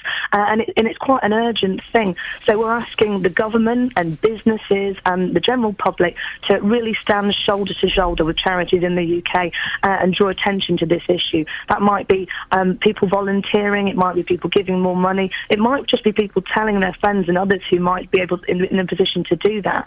But, we've got lots of asks, and I urge people to go to the website www.backbritainscharities.org.uk. It's free to sign up, and we really need to add your voice to the throng. Fiona, thank you very much indeed. Fiona McAvoy, campaigns manager for the Charities Aid Foundation. Paul from Leighton Buzzard has heard the story about young Alex. £250,000 was raised in a week. Paul, it's pretty amazing, isn't it? It is, Ian, and what I'm going to want to say, and I just want to preempt by saying I'm in no way decrying the marvellous community effort for Alex, but I have if you like, a more personal situation as well. And as much as my daughter, who's 36, has 3 children, has got an inoperable brain tumour.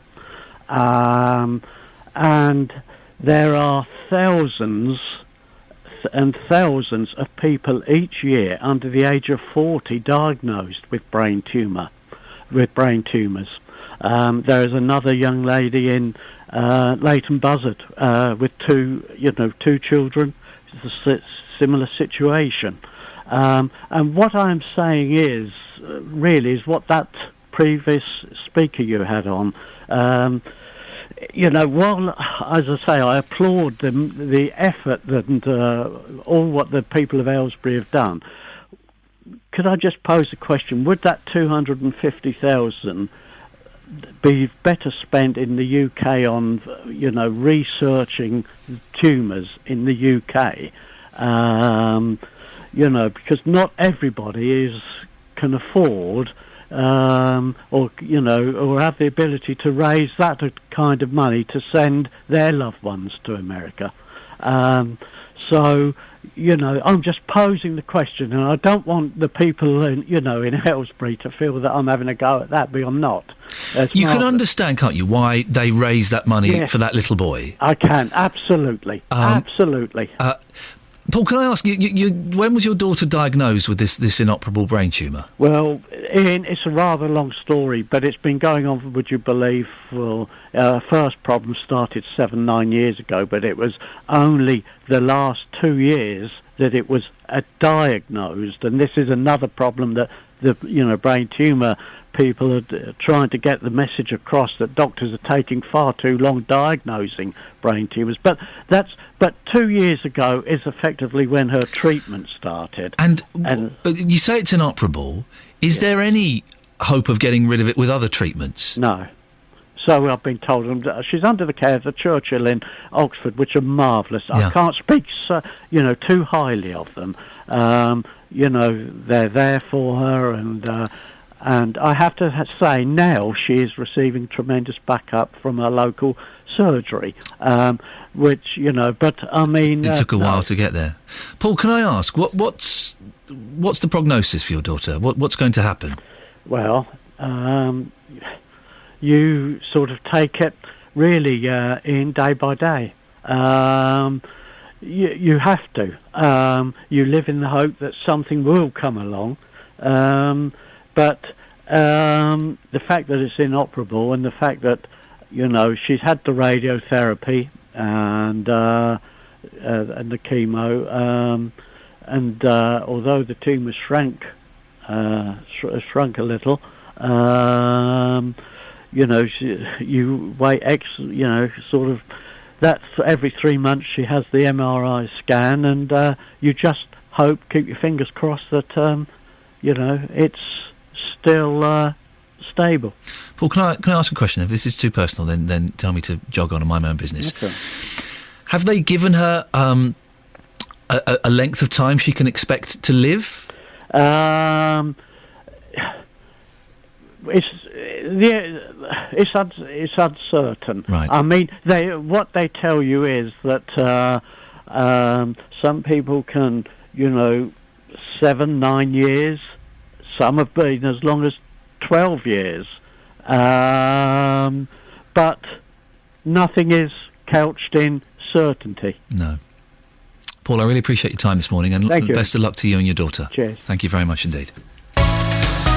Right, a little bit later than usual, 7:31. Here's the travel news now. Alan Cowie. Beds, Herts and Bucks travel. BBC Three Counties Radio. Well, things starting to build up, but nothing significant. The M1 southbound, short delays, 10 to 15 minutes between junction 11, that's Dunstable, and junction 9 at Redbourne. The M25 anti-clockwise, there are delays in patches from junction 17 at Maple Cross to junction 16, the M40, and also from 21A at St Albans to 19 at Watford. Alan Cowie, BBC Three Counties Radio. Alan, thanks very much. 7:31. Let's get the news and sport now. Here's Catherine Boyle. Getting beds, Herts and Bucks talking. This is BBC Three Counties Radio. Good morning. The headline: special steps are being taken to protect 1 million children and young people in England against the risk of catching measles. Politicians and economists will learn this morning whether or not the UK economy has slipped into a third recession since the global financial crisis. And the Milton Keynes coroner is urging the council to reassess the safety of the grid road system after 6 deaths at crossing points over the past 10 years. Beds, Hearts and Bucks Sport. BBC Three Counties Radio. For the second successive night in the Champions League, it was the Germans who came out on top, thrashing another of Spain's top club sides. Real Madrid were beaten 4-1 at Borussia Dortmund, all 4 goals scored by Robert Lewandowski. It comes a night after Barcelona were thumped 4-0 at Bayern Munich. In tonight's Europa League ties, Chelsea play Basel and Fenerbahce are home to Benfica. Liverpool have until midday tomorrow to appeal against the 10-match ban handed to Luis Suarez for biting Chelsea's Branislav Ivanovic in their match on Sunday. Suarez is set to be suspended until October. Watford are preparing for their championship match at Leicester tomorrow night. The Hornets still have a small chance of claiming an automatic promotion place with 2 games to go, but they can't afford to lose and other results have to go their way. Midfielder Nathaniel Chalabar says they can only focus on themselves. We just still got to keep working and hopefully results go our way and we produce on Friday, then you never know what could happen. But, the championship, you can never tell, we just got to keep trying to work on ourselves and focus on ourselves, but hopefully we keep going on. MK Dons held their Player of the Season awards last night. Defender Sean Williams won both the Fans Award and the Players Award. Adam Chickson won Young Player of the Season and Stephen Gleeson won Goal of the Season for his effort against Wimbledon. In rugby, the organisers of the European Heineken Cup say over 21,000 tickets have been sold for the semi-final between Saracens and Toulon, which is being played on Sunday at Twickenham. And finally, at the World Snooker Championship, world number 1 Mark Selby completed a 10-4 victory over debutant Matthew Seld. That sets up a second-round match with Barry Hawkins. Elsewhere at the Crucible, Marco Fu beat Matthew Stevens 10-7. And that's your latest news and sport. More from me at 8 o'clock. Call 08459 455 555. 08459 455 555. BBC Three Counties Radio. A national measles vaccination programme is being rolled out across England. The number of cases has more than doubled since last year. Well, did you fail to get the MMR jab for your children because you were scared of potential side effects? There's no link between MMR and autism, OK? We had a doctor on, local doctor, said the MMR is 100% safe. And then Fifi says, I'm not sure, this is on Facebook, I'm not sure if the link is truly discredited. I still have my doubts. She then goes on to say, have you seen the episode of The X-Files where they say the immunisation programme was a way of chipping the community and tracking them? I don't think that's happening, Fifi. But Fifi, to clarify, are you suggesting that there is still a link between MMR and autism? Does anyone actually believe that? 08459 455 555. And next week, voters in Buckinghamshire and Hertfordshire go to the polls to elect their county councils. All seats are up for election. It could see big changes to the political landscape. We'll get the latest with my favourite man in politics, Paul Scoynes. Very big in the coffee world as well, I'm led to believe. 08459 455 555. Concerns are being raised about the safety of crossover junctions on the grid roads in Milton Keynes after 6 deaths within 10 years. A coroner has now asked the council to consider reviewing the junctions. He was speaking at the inquest of Edna Reid, who died following a crash on the H9 last year after appearing to try and get to a crossover. Claire Oguchi is Edna's daughter. My personal opinion is that they are quite confusing, quite dangerous, and I'm sure that had they not been there on the day that my mother had her accident, it wouldn't have happened. She wouldn't have been trying to cross to the other side. She would have gone straight onto the roundabout and turned back. So I hope that some good comes of a bad situation. Well, during the accident last year, Edna's car crashed into a taxi. Ralph Mainolfi was driving that taxi. Morning, Ralph. Morning. Ralph, what happened? What do you remember from that day? I was actually coming down the H9, which is Grove Way. It goes from a single into a double road. I was on the outside lane, and as I was coming up, I see Edna Reid actually turning into Old Grove Way and then done a manoeuvre, like a U-turn, to try and get to the cross reservation. And unfortunately, she done it into the path of my car. And, I hit her side on. Well, my front end of the car hit her side. And that was it, really. And what Claire has just said then, I personally believe what she said is true. If that wasn't there, it wouldn't have happened. I've been in car crashes. They're flipping horrible. The noise is the thing that gets me. That sound of metal on metal is incredible. Yeah, it must have been horrible. I replay it over and over and over again. It's just one of those things that just doesn't leave your mind. I've been lucky that in all the few crashes I've had, people have been able to get up and walk away. Edna, of course, passed away as a result of this crash. Yeah. How does that make you feel, having been involved in something like that? I'm not saying in any way saying it's your fault, not in the slightest, but being involved in a fatal car collision, how does that make you feel? It's just one of those things that plays on your mind every day. I bet.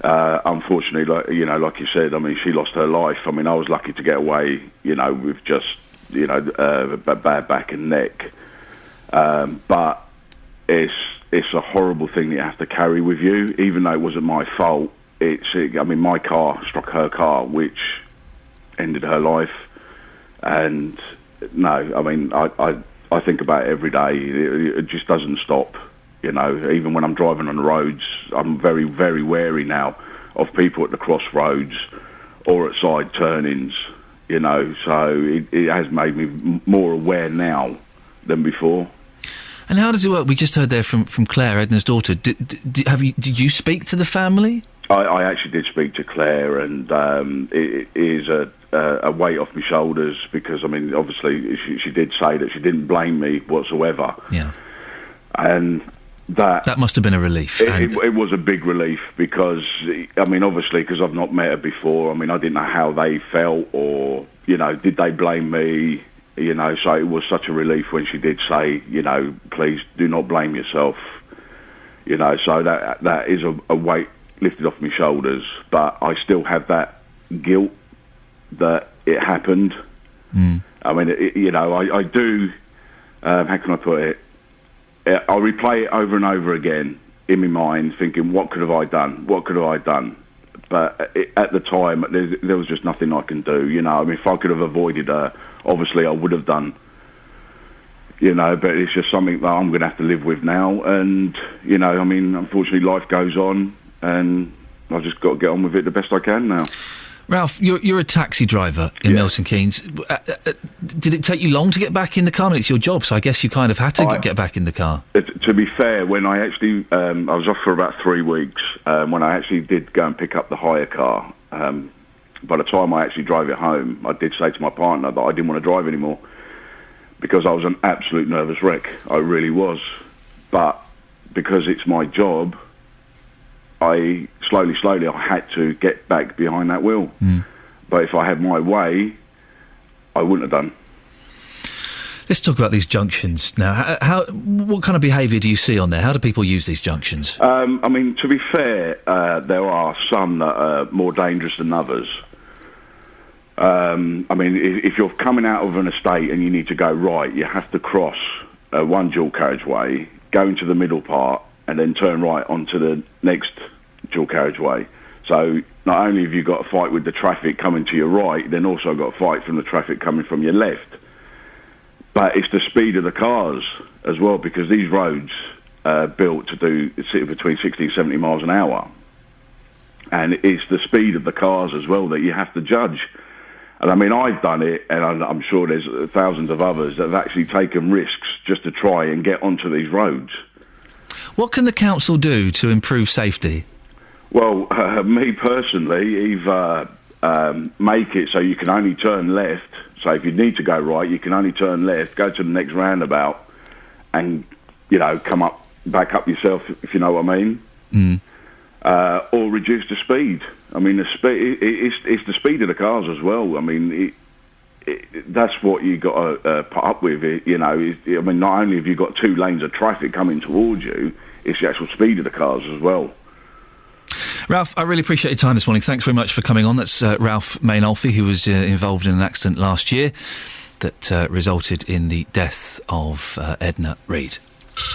Call 08459 455 555. 08459 455 555. BBC Three Counties Radio. So, MMR.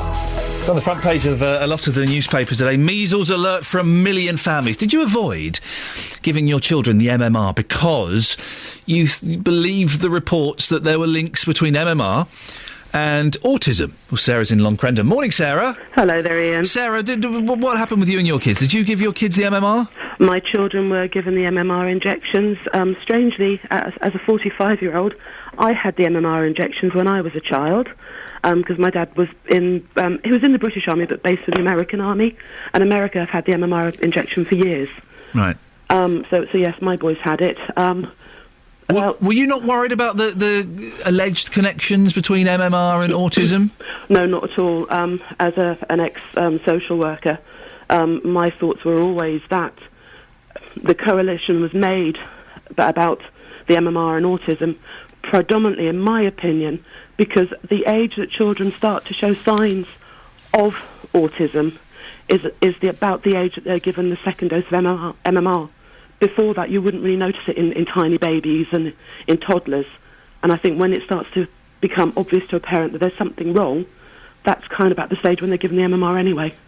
There are some people, Sarah, who still believe there is a connection between MMR and autism and are still reluctant to get the injections done. Yep. How does that make you feel? I think it's everybody's right to do what they think is right for their children, but I think if they're misguided. At the Easter holidays, I had the misfortune to be down visiting my parents in Devon, and I was sitting in a doctor's waiting room, and there were 3 children in there with suspected measles, and they were poorly. I mean, they were seriously poorly. Sarah, thank you very much. It's a flippin' horrible disease. Thank you for that, Sarah. Let's go to Mark in Bedford. Morning, Mark.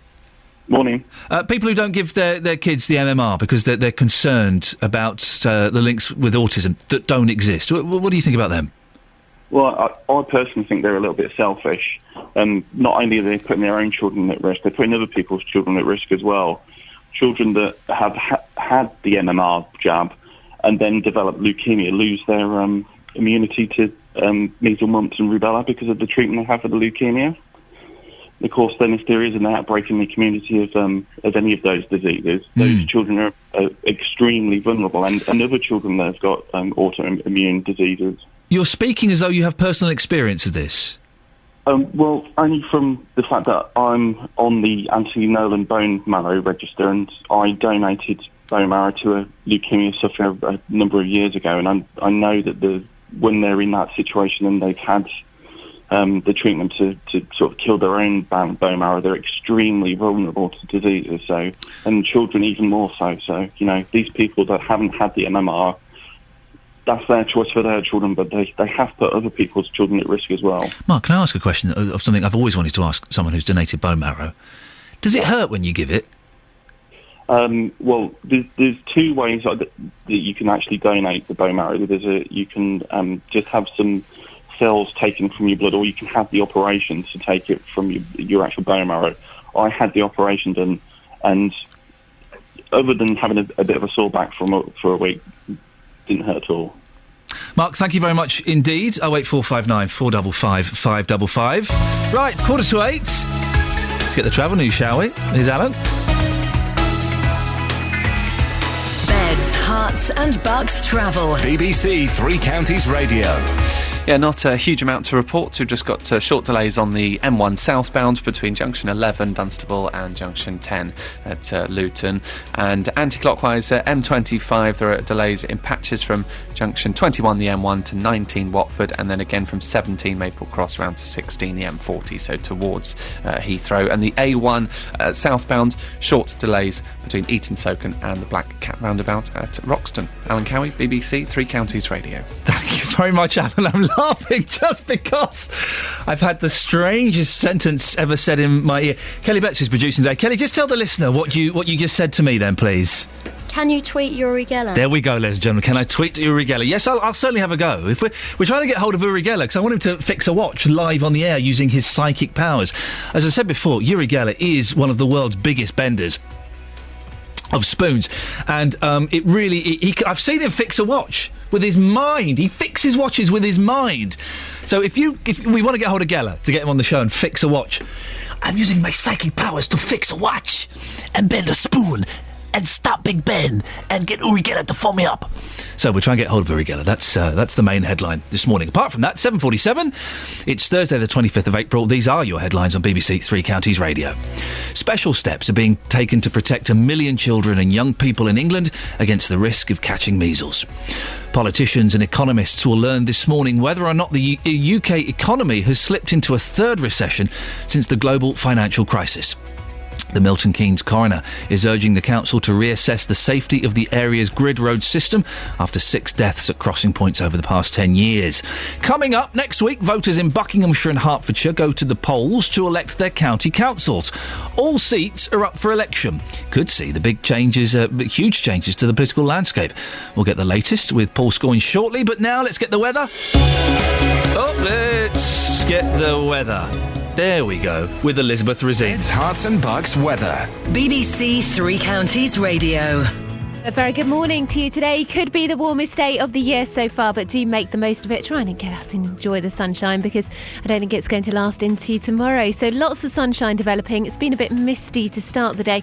There's been a bit of cloud around as well, but lots of sunshine now, and that's going to last for the rest of the morning and into the afternoon too. Now we're looking at temperatures up to 19 or 20 degrees Celsius in Luton, in Stevenage, in Milton Keynes and in High Wycombe too. That's 68 in Fahrenheit, but some areas across Hertfordshire, I think in particular, we may well get as high as 22 or 23 degrees Celsius, which is 73 in Fahrenheit. That would be very nice, wouldn't it? Light winds. So a gorgeous day today, clouding over, I think, into the late evening just before the sun goes down.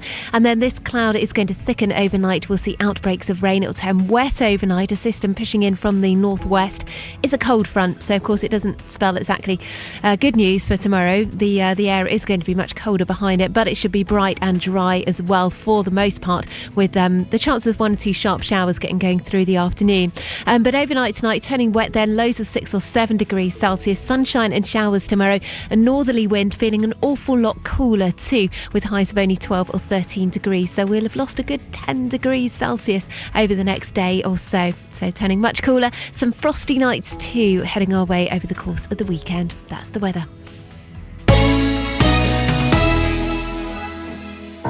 Next month, voters in Buckinghamshire go to the polls to elect their county councils. And BBC Three Counties Radio is holding a series of debates with the leaders of the parties hoping to get your vote. We'll discuss the key issues affecting residents and get answers from the leaders. And we want you to be involved. This afternoon, join Roberto Peroni in Aylesbury at the St Mary the Virgin Church for a question time debate all about Buckinghamshire. For more information, visit our Facebook page, facebook.com/BBC3CR. Come along, have your say and question the leaders. Or listen live from 3. Roberto Peroni, weekdays from 3 on BBC Three Counties Radio. Well, I'm joined by one of the voices from that trail. Paul Scoyne is here, and I have to say, for you listeners at home and missed the fun, we were miming that trail. You were playing the part of Paul Scoyne, and you can speak if you want. And no, you can't. No, you can't. And I was playing the part of Catherine Boyle, and it really was a lot of fun. It was almost lifelike. It was. We might film that later on and ruin our careers. Now, next week, the reason we're talking about this is next week voters in Buckinghamshire and Hertfordshire go to the polls to elect their county councils. All seats are up for election, and it could see big changes to the political landscape. So what are the parties saying to convince you to vote for them? Paul Scoyne has been looking into this. Paul, tell us exactly what's at stake here. Well, Ian, it's the big county councils, if you like, Bucks and Herts, and they've got huge budgets between them. So between them, a combined budget of around nearly £2 billion. Wow. Over 1.5 million residents live in those two counties, and more than 150 seats are up for election. And these county councils decide on things like your schools, rubbish collection, health, the roads, and all services like that. OK, now you've been speaking to all the parties. We're going to look at them each in detail. Today we're looking at the Greens. Yes, they've not had a great deal of electoral success in this area. They've got one MEP in the south east. They've got a county councillor as well in Hertfordshire, and they're contesting around 40 divisions in Hertfordshire, but only around 10 in Bucks.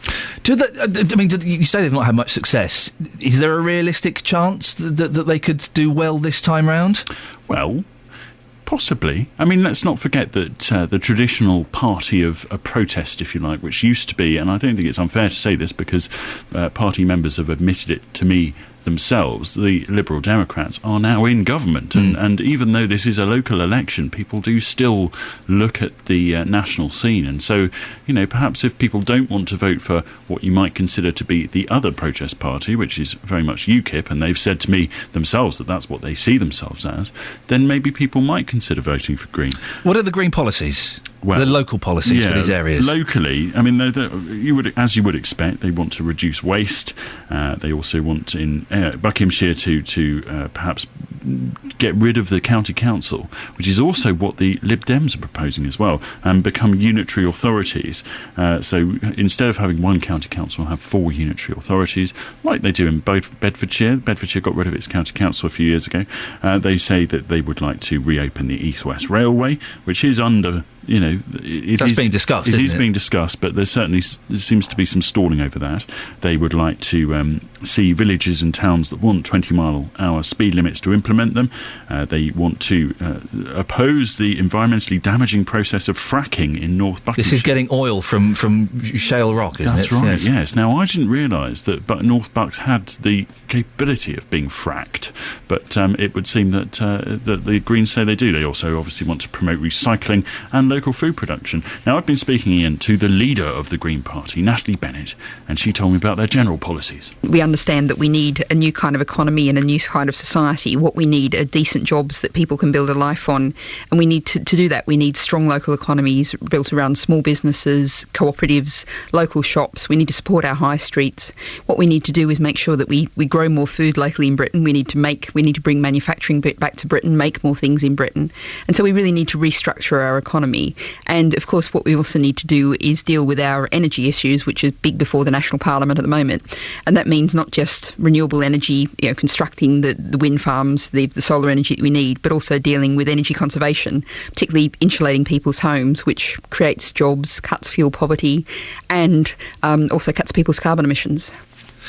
Wind farms aren't always popular, are they? We've had lots of campaigns and groups on this show against wind farms. That's right, Iain, and just in North Bucks in the last few months we've had one rejected, and there have been several other applications put into Hertfordshire and Buckinghamshire as well. Natalie Bennett, though, says that if people had a stake in them, they might see them differently. It's understandable in a way if people sort of suddenly learn that there's been an application for a big wind farm and it's owned by a multinational energy company.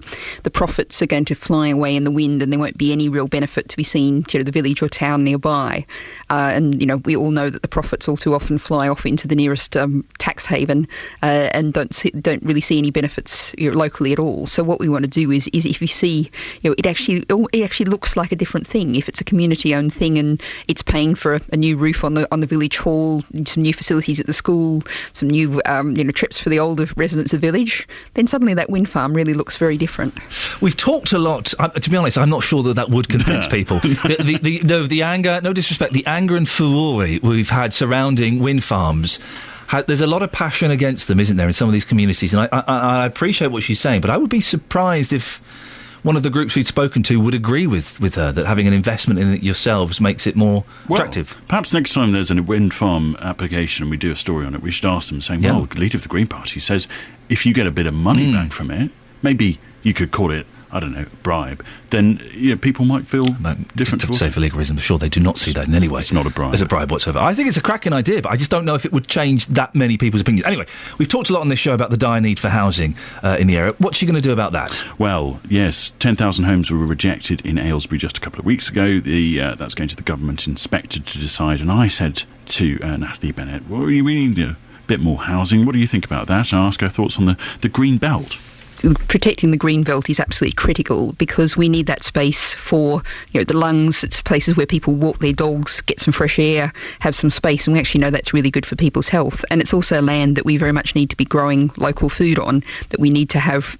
Towns and villages used to be surrounded by a ring of market gardens, and that's the kind of thing that we need to go back to. So we really need to protect that land. So you would not build on the green belt? I wouldn't say no single house anywhere, but what we want to do is make sure that, we do need new homes, but we want to use the brownfield sites first and look at things like converting office blocks, look at situations where you're putting new homes in places where there's public transport, where there's schools, doctors, surgeries, all the facilities people need, not extending out into the countryside.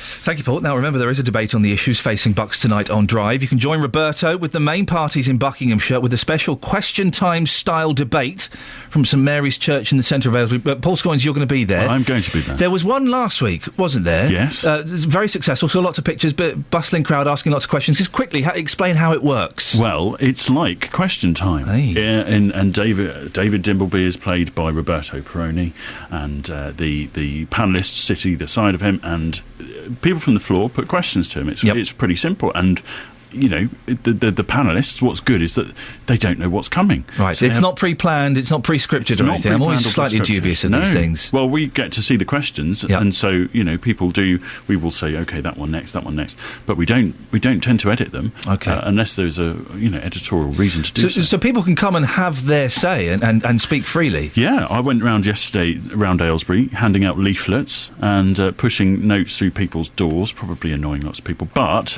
we'll talk about your window cleaning business shortly. Yeah. Let's just talk about Roberto's debate this evening. It's incredibly good value. What time and where is it if people want to come along? Well, the show's from 3, and we're going to be in the middle of the town centre of the church. Big church, looks great. The stage looks wonderful, and the debate starts at 6. So if anyone wants to come down, then please try and get there for about 5:30. Yes, so we can get everybody in their seats in time. Hopefully, it will be bustling like it was last week, and we'll be able to get lots of questions in. Can I come and heckle? You can do that. Nice one. I'll see you later on. OK. Thank you, Paul. 08459 455 555 is the telephone number if you want to give us a call. We'll be talking more about the MMR jab. There are still people out there, despite us having a doctor on, who said it is 100% safe. There are still people who think there's a connection between MMR and that. Autism, yes. Well, do you think there's a connection? 08459 455 555. Did you hold off having your children immunised because you were afraid that something nasty might happen to them? 08459 455 555. Let's get the travel news now. Here's Alan Cowie.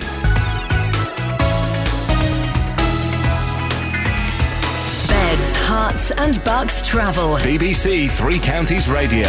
Well, we've got nothing major going on, actually. Busy, but nothing out of the ordinary. M1 southbound, just short delays from 11, Dunstable towards Junction 10, Luton, and A1 southbound, again, short queues from Eton Soken towards the Black Cat roundabout. And M25 looking pretty normal, actually, anti-clockwise, delays from Junction 21, the M1, to 19 Watford, and again from 18 Chorleywood to 15, which is the M4. Alan Cowie, BBC Three Counties Radio. Alan, thank you very much indeed. Morning, this is Iain Lee, BBC Three Counties Radio. MMR, autism. I can't believe we're still talking about it, but there are 1 million people are going to have the MMR jab. There's panic. Not quite panic, let's calm down ever so slightly, but with everything that's been happening in Wales, well, now there's going to be there's an alert for measles across England. Did you avoid getting the MMR jab for your children because you were worried about the links with autism? Speak to you. Talk about that and more after the news with Catherine. Getting beds, hearts and bucks talking. This is BBC Three Counties Radio.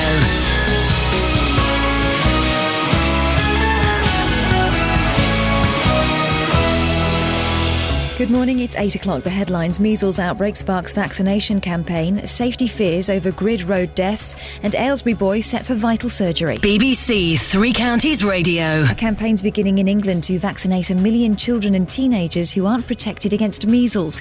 Concern's been heightened by the outbreak in the Swansea area, which has affected more than 800 people.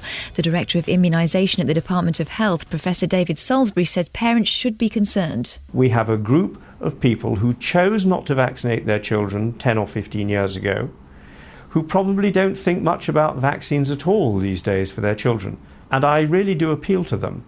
For whatever reason you made your choices those years ago, think now about the risk that your children face, because if they catch measles, it's not trivial. Politicians and economists will learn later whether or not the UK economy has slipped into a third recession since the global financial crisis. Most experts are predicting that the economy did manage a small amount of growth in the first 3 months of the year.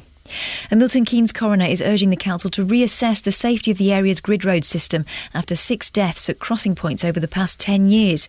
He was speaking at the inquest of Edna Reid, who died after a crash on the H9 last year. The driver of the taxi that hit Mrs Reid's car, Ralph Maynolfi, is backing calls for change. It's a horrible thing that you have to carry with you, even though it wasn't my fault. My car struck her car, which ended her life. And no, I mean, I think about it every day. It just doesn't stop. You know, even when I'm driving on the roads, I'm very, very wary now of people at the crossroads or at side turnings. A 35-year-old man is due for questioning by Luton police after an off-duty policeman was bitten on the face by a suspected shoplifter. The incident happened outside Sainsbury's in Quantock Rise on Tuesday night after the officer helped security staff stop a running man. An Aylesbury boy will be flying to America for life-saving surgery later this week thanks to the goodwill of people in the area. More than £250,000 was raised in the space of just a week, allowing 7-year-old Alex Novakovic, who has a brain tumour, to get treatment currently unavailable in this country.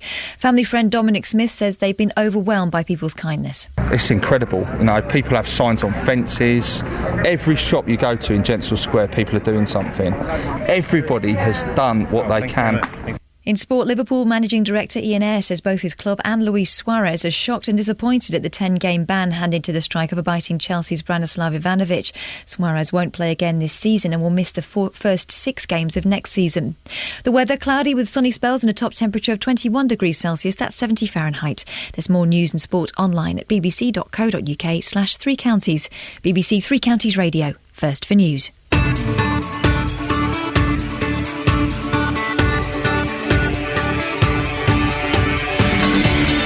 This is Iain Lee, BBC 3 Counties Radio, here every weekday morning between 6 and 9. Always nice to have you on board.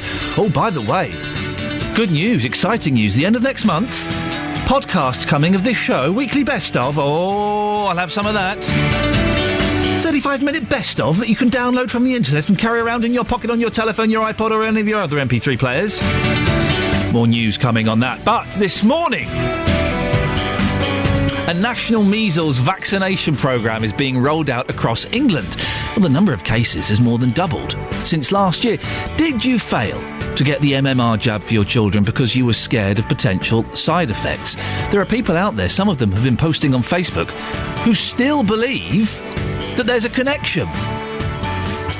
People Power in Aylesbury has raised the money to send a 7-year-old boy to America for an operation which his family hope will save him from a brain tumour.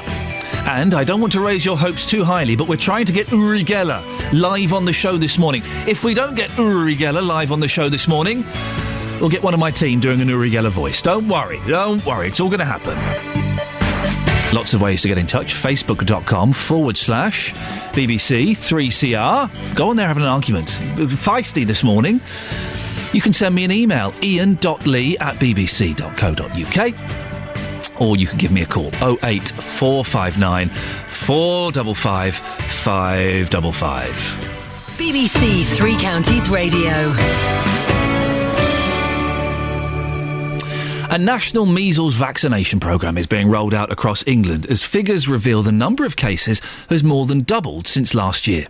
It's targeting around 1 million children and teenagers who were born around the time that concern about the now discredited link between autism and the MMR vaccine was widespread.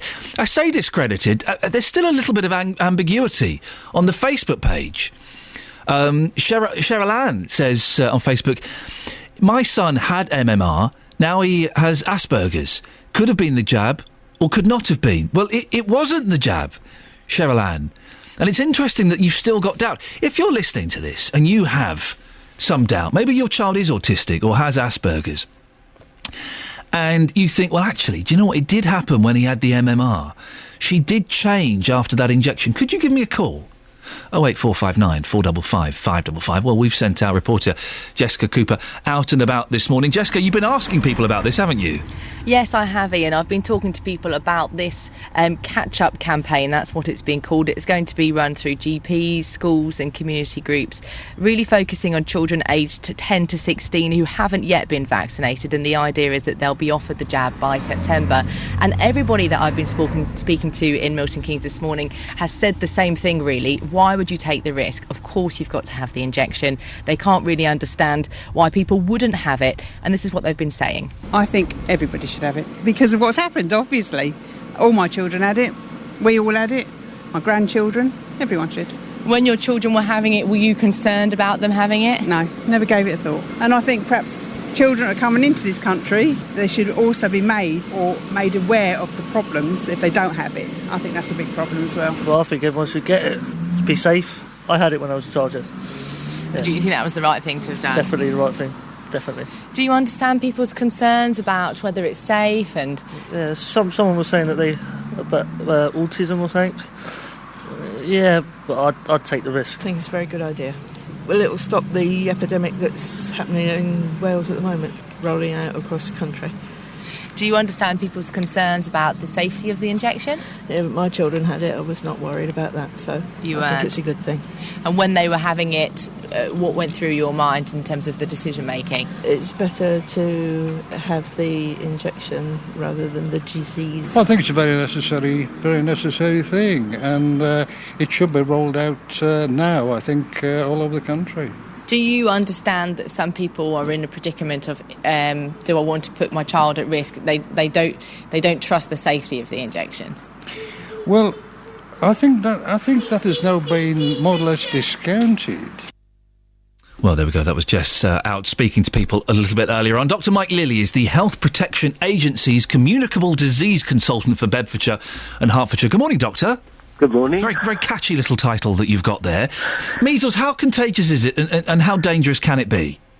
Very contagious. I mean, on average, 10 to 15 minutes contact with a case, if you're not protected, can lead you to getting the infection. And yes, it can be very dangerous. It's still one of the top 5 causes of infant mortality in the world, so potentially very serious. If you do get measles, what can be done? Very little. It's mostly a case of, as with all these viral illnesses, just keeping you comfortable, taking paracetamol or something similar to control the temperatures, plenty of fluids and time. Earlier on, we spoke to a GP from Hertfordshire who said there are cases in the county, but it's not too bad. Would you agree with that? And what's it like in Bedfordshire? I'd agree, yes. We've had a very slight increase over figures from last year, but we are seeing more reported cases of measles now, obviously linked into the concern across the country. But actually, confirmed cases have risen very slightly. Will we see an increase like we saw in Wales? Is it waiting to happen, or is it a slightly different situation? Potentially we could. We have good vaccination figures within our counties, but not quite enough to prevent an outbreak from occurring. What happened in Wales? Why has, you may not know this, but why has Wales been hit so badly? Was there a complete avoidance of the MMR in that area? I think their figures were not as good in Wales for uptake on the jab, and obviously if you have a large susceptible population and measles occurs, it's easily transmitted, and all those susceptibles, if they come in contact with it, are at risk. There are people that still think there could be a connection between MMR and autism. A couple of... Cheryl Ann on Facebook says, my son had MMR, now he has Asperger's, could have been the jab, could not have been the jab. So there are people that are still unsure. Are we 100% certain there is no connection between the MMR and autism? I think the controversy back when these children who are now getting the disease occurred was largely because the vaccine was given around 12 to 13 months of age, and the first signs of autism, Asperger's, typically would occur around 18 months of age. So there's a sort of natural in people's mind connection between the two, but there's no scientific evidence of a link between the two. And indeed, the World Health Organization, which is a global health organization, has said itself 900 million doses of MMR vaccination given to our children, and the vaccine itself has an exemplary safety record and efficacy record. If there are any parents listening to this who haven't immunised their children, Doctor, what would you say to them? I would say get your child immunised as soon as possible. It's the best way of protecting against measles.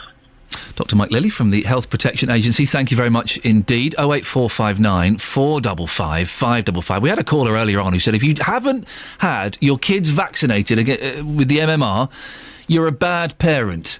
It's bad parenting. I think I'd have to agree, because it's a simple thing to do. It's been scientifically proven there is no link between MMR and autism and Asperger's. So not to get it done is incredibly irresponsible and incredibly selfish, isn't it? 08459 455 555. You can text. Phil has texted me, 81333, starting his text 3CR. We had both our children immunised with the MMR vaccine. My wife works with special needs children, and from what she knew from her experience and studies, we believed then that the claimed link with autism was wildly dangerous. Sadly now, the price for the irresponsibility of the man who made those claims is being made with the health of some people's children. Let's have a look at some of the Facebook comments as well. Facebook.com/BBC 3CR. Jane says, I still think if the measles jab was made available as a single jab, the take-up would have been higher. Sandra says, I was 21 when I got a letter from my doctor saying I needed a booster MMR. My mum at 21 made me have it. Stephen says, I refused to let either of my two kids have MMR. I paid to get separate ones. The reason being is that I'm the eldest of 4 brothers, and my baby sister, well, she's 12 now, and baby sister, she's 12. My eldest brother and I had separate jabs as MMR didn't exist then. Then my 2 other brothers did have the combined jab. They are both autistic and have had learning difficulties, but me along with my brother who didn't have MMR are fine. My mother then refused the MMR for my sister after the Wakefield scare, and she's been fine. So even though Andrew Wakefield may have been disproved, my own personal experience still leaves me asking questions. It could have been just bad luck for my younger brothers, but that wasn't a risk I was prepared to take with my own children, hence I paid. So some people still kind of thinking, well, do you know what? There might not be a link, but I'm not 100% sure. 08459 455 555. I would love to speak to you this morning if you have personal experience where you think, no, this is wrong. I have proof, I've seen it with my own eyes. There is a link between the MMR and autism. I had a little boy, or my little boy's friend, or the kid next door was perfectly fine. They went and had the MMR, and they changed overnight. You could see the change in them. There will be people listening to this who have stories like that. 08459 455 555. Did you hold off giving your kids the MMR? Because I've just eaten a fly. Oh, that's disgusting. Sorry, you wouldn't have held off it having the MMR because I've eaten a fly, but it might give you cause to think. Talked about this fly's been flying around me all morning, and it's just flown into my mouth. That is disgusting. That is disgusting. I think I can soothe... Oh, that is flipping horrible. I need a cup of coffee. Oh, I think I swallowed a wing. That is disgusting. You see the conditions I have to work in. We often talk to Gavin Lee, who's a reporter here, who goes off to the Falklands, and he was in the Lebanon. He goes all the... That's nothing compared to what I've just had to endure. I've had Here comes the coffee. Thank you very much, Paul Scoynes. Hey, that's all right. I don't know if you just heard, but I swallowed a fly. Why? I don't know why. I swallowed a fly. Perhaps I'll die. Well, don't do that. I know there's something I could swallow that would then help get rid of the fly. How about that coffee? Thanks very much. Oh, there's a spider. Let me get that. Let's get the travel news now. Here's Alan Cowie. Beds, Herts and Bucks travel. BBC Three Counties Radio. Well, we've got no accidents or problems to report, but some heavy traffic on the M25 anti-clockwise from junction 18, Chorleywood, to 15, which is the M4. That's going to take you about half an hour, but nothing out of the ordinary. No major problems reported. The A1 southbound, short delays from Eton Soken towards the Black Cat roundabout at Roxton, and the A1M southbound is slow around junction 9, Letchworth, towards 7 at Stevenage. Just checked the trains, just minor delays now, 15 minutes to London Midland and Virgin trains between Milton Keynes and London Euston. It's just because of congestion on the line, but no major problems have been reported. Alan Cowie, BBC Three Counties Radio. Thank you very much indeed. Morning, it's 8:16. It's Thursday, the 25th of April. I'm Iain Lee. These are your headlines on BBC Three Counties Radio. A campaign is beginning in England to vaccinate 1 million children and teenagers who aren't protected against measles. The safety of Milton Keynes' grid road system is being called into question by the area's coroner after 6 fatal accidents at crossing points in the past 10 years. In sport, Liverpool have until midday tomorrow to appeal against the 10-match ban given to Luis Suarez for biting Chelsea's Branislav Ivanovic in their match on Sunday. The weather today for Beds, Herts and Bucks, cloudy with sunny spells and a top temperature of 21 degrees. Hey, People Power in Aylesbury has raised the money to send a 7-year-old boy to America for an operation, which his family hope will save him from a brain tumour. We'll hear more before 8:30. BBC Three Counties Radio. On Friday night, Watford continue their push for automatic promotion against Leicester. With just 2 games left, the Hornets need maximum points to stand any chance of overtaking Hull. Tough game, I know, but we are a team that can do crazy things. With full live commentary on this crucial game in Three Counties Sport. Gets a shot in, finds the bottom corner, and that's the goal that Watford have been so desperate for. Leicester versus Watford, Friday night from 7 on BBC Three Counties Radio. Jonathan Vernon Smith, power! I've sent some jingles to Mike, our jingle man, for you. I just got that's why I wasn't in yesterday, because I was just inspired. I thought, well, I can't do the show. I've got some great jingles for JVS. I'm going to sit at home and record them. I did it on a tape recorder without any instrumentation at all. They sound fantastic. So hopefully... Did you go back on a multi-track and lay down different vocals so you could harmonise like Kenny Everett? No. It's just literally press record and play on a C90. I can sing you some now if you want.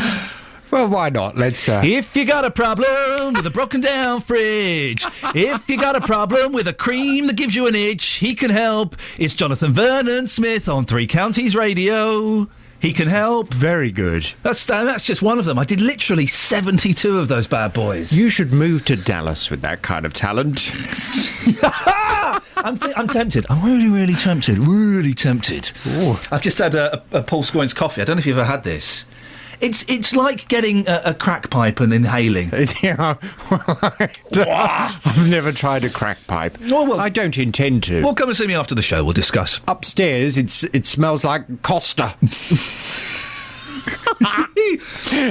A lot of people are having job interviews today. Have you noticed everybody's being really nice? Yes. Everyone's dressed smart and they're being really nice. Really nice. Because that's how it works, isn't it? That's how it works. It's not based on talent here, it's on how nice you are and how well you look. That's why we're employed. 'Cause we're exactly. Nice. Look at us. I look like a farmer and you look like my I should say warm hand. That's not a farming term, is it? No. Farmhand. Farmhand. Yes. Yeah, I see. Do you want to smell my jumper? I'd love to smell your jumper. Come and smell my jumper. I think it smells particularly nice. Oh, that is very nice. Has that been sitting on a radiator? No. Oh, it's warm. Is that just That's my body? Is that just from the body heat? Yes. Wow, steamy windows coming from the body heat. That smells lovely. What have you done to it? Have you spritzed it? No, I've just washed it. Wow. I told you, I've gone back to powder. It's made a massive difference. What's coming up on your show this morning? On the big phone in today, do you think all mothers should go back to work to help the economy? You've seen this story today. The government has suggested that stay-at-home mums should return to work. I'm not joking, this is true. There's a fascinating article in the Daily Telegraph today, ahead of the publication of the GDP figures, that quotes David Cameron's official spokesperson as saying that would be good for the economy. In last month's budget, the Chancellor announced a system of tax breaks to help parents with nursery costs, but the campaign group Mothers at Home Matter said the government was obsessed with GDP at the expense of family life. Well, from 9 this morning, I want to hear your views. Do you think all mothers should go back to work to help the economy? 08459 455 555. We'll discuss it on the big phone in from 9. I look forward to listening to that. Thanks. You're welcome. Do you want to smell my jumper again? Yeah, I do actually. Come on then, come over here. I licked it a little bit as well. You licked my... Just a little bit. Fantastic. Across Beds, Herts and Bucks, this is Iain Lee on BBC Three Counties Radio. If you want to give Jonathan a call, you can. 08459 455 555. You can send him an email as well, jvsshow@bbc.co.uk. People Power in Aylesbury has raised the money to send a 7-year-old boy to America for an operation which his family hope will save him from a brain tumour. The target was £255,000. They raised the money in a week. Well, our reporter Sophie Solaria has been down to Aylesbury to hear how a community has rallied together to help this incredible little boy. Thank you very much. Thank you very much. Thank you ever so much. My name's Dominic Smith, and I'm a fellow dad from Bedgrove Infant School, where Alex was a pupil, and we've just been raising awareness really for the cause, so trying to get as much money as possible. Over the last 8 days we had £255,000 to raise to send Alex to America, which seemed impossible to begin with, but Aylesbury's just got behind it, the whole community's behind it, and it looks like now we're going to reach that target and Alex will be able to go and have life-saving treatment. Tell me a little bit about Alex's condition. You know, he's very, very poorly. He's got to get to America, and the sooner he gets there, the better. What does he need doing? He's having proton therapy, which is... I find it hard talking about this, like... I can't tell you how emotional it is.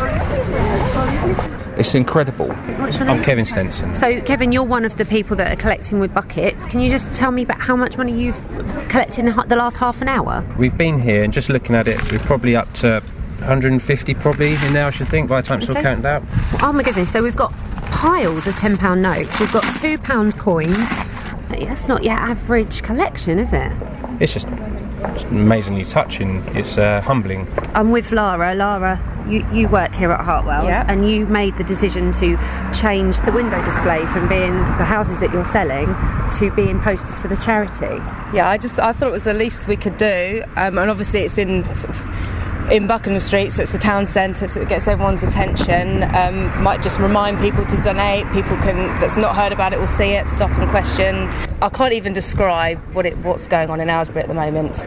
I mean, any time you look on the computer, anything sort of Twitter and Facebook, all my news feed is just Alex, Alex, Alex. I hardly see anything. That's all I've seen all week. Well, there we go. It's an incredible story, and it's amazing to hear how that money was raised so quickly. Sophie Solaria there with that report on the fundraising effort by the people of Aylesbury. But as we've been hearing, charity donations fell by a fifth in 2011-2012, according to the latest figures. A report by the Charities Aid Foundation and the National Council for Voluntary Organisations found there were fewer people giving money to worthy causes, and the amounts they contributed also fell.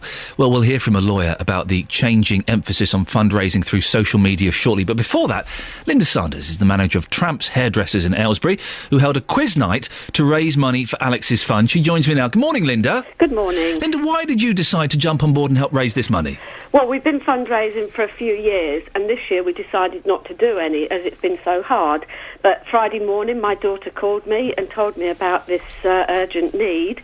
So immediately we set to, and on Tuesday evening we raised £3,700. For a quiz night? This was our quiz night, but also we had so many raffle prizes that kept pouring in on the evening as well, and we were selling tickets outside the shop for 2 days, and we just did not stop selling them.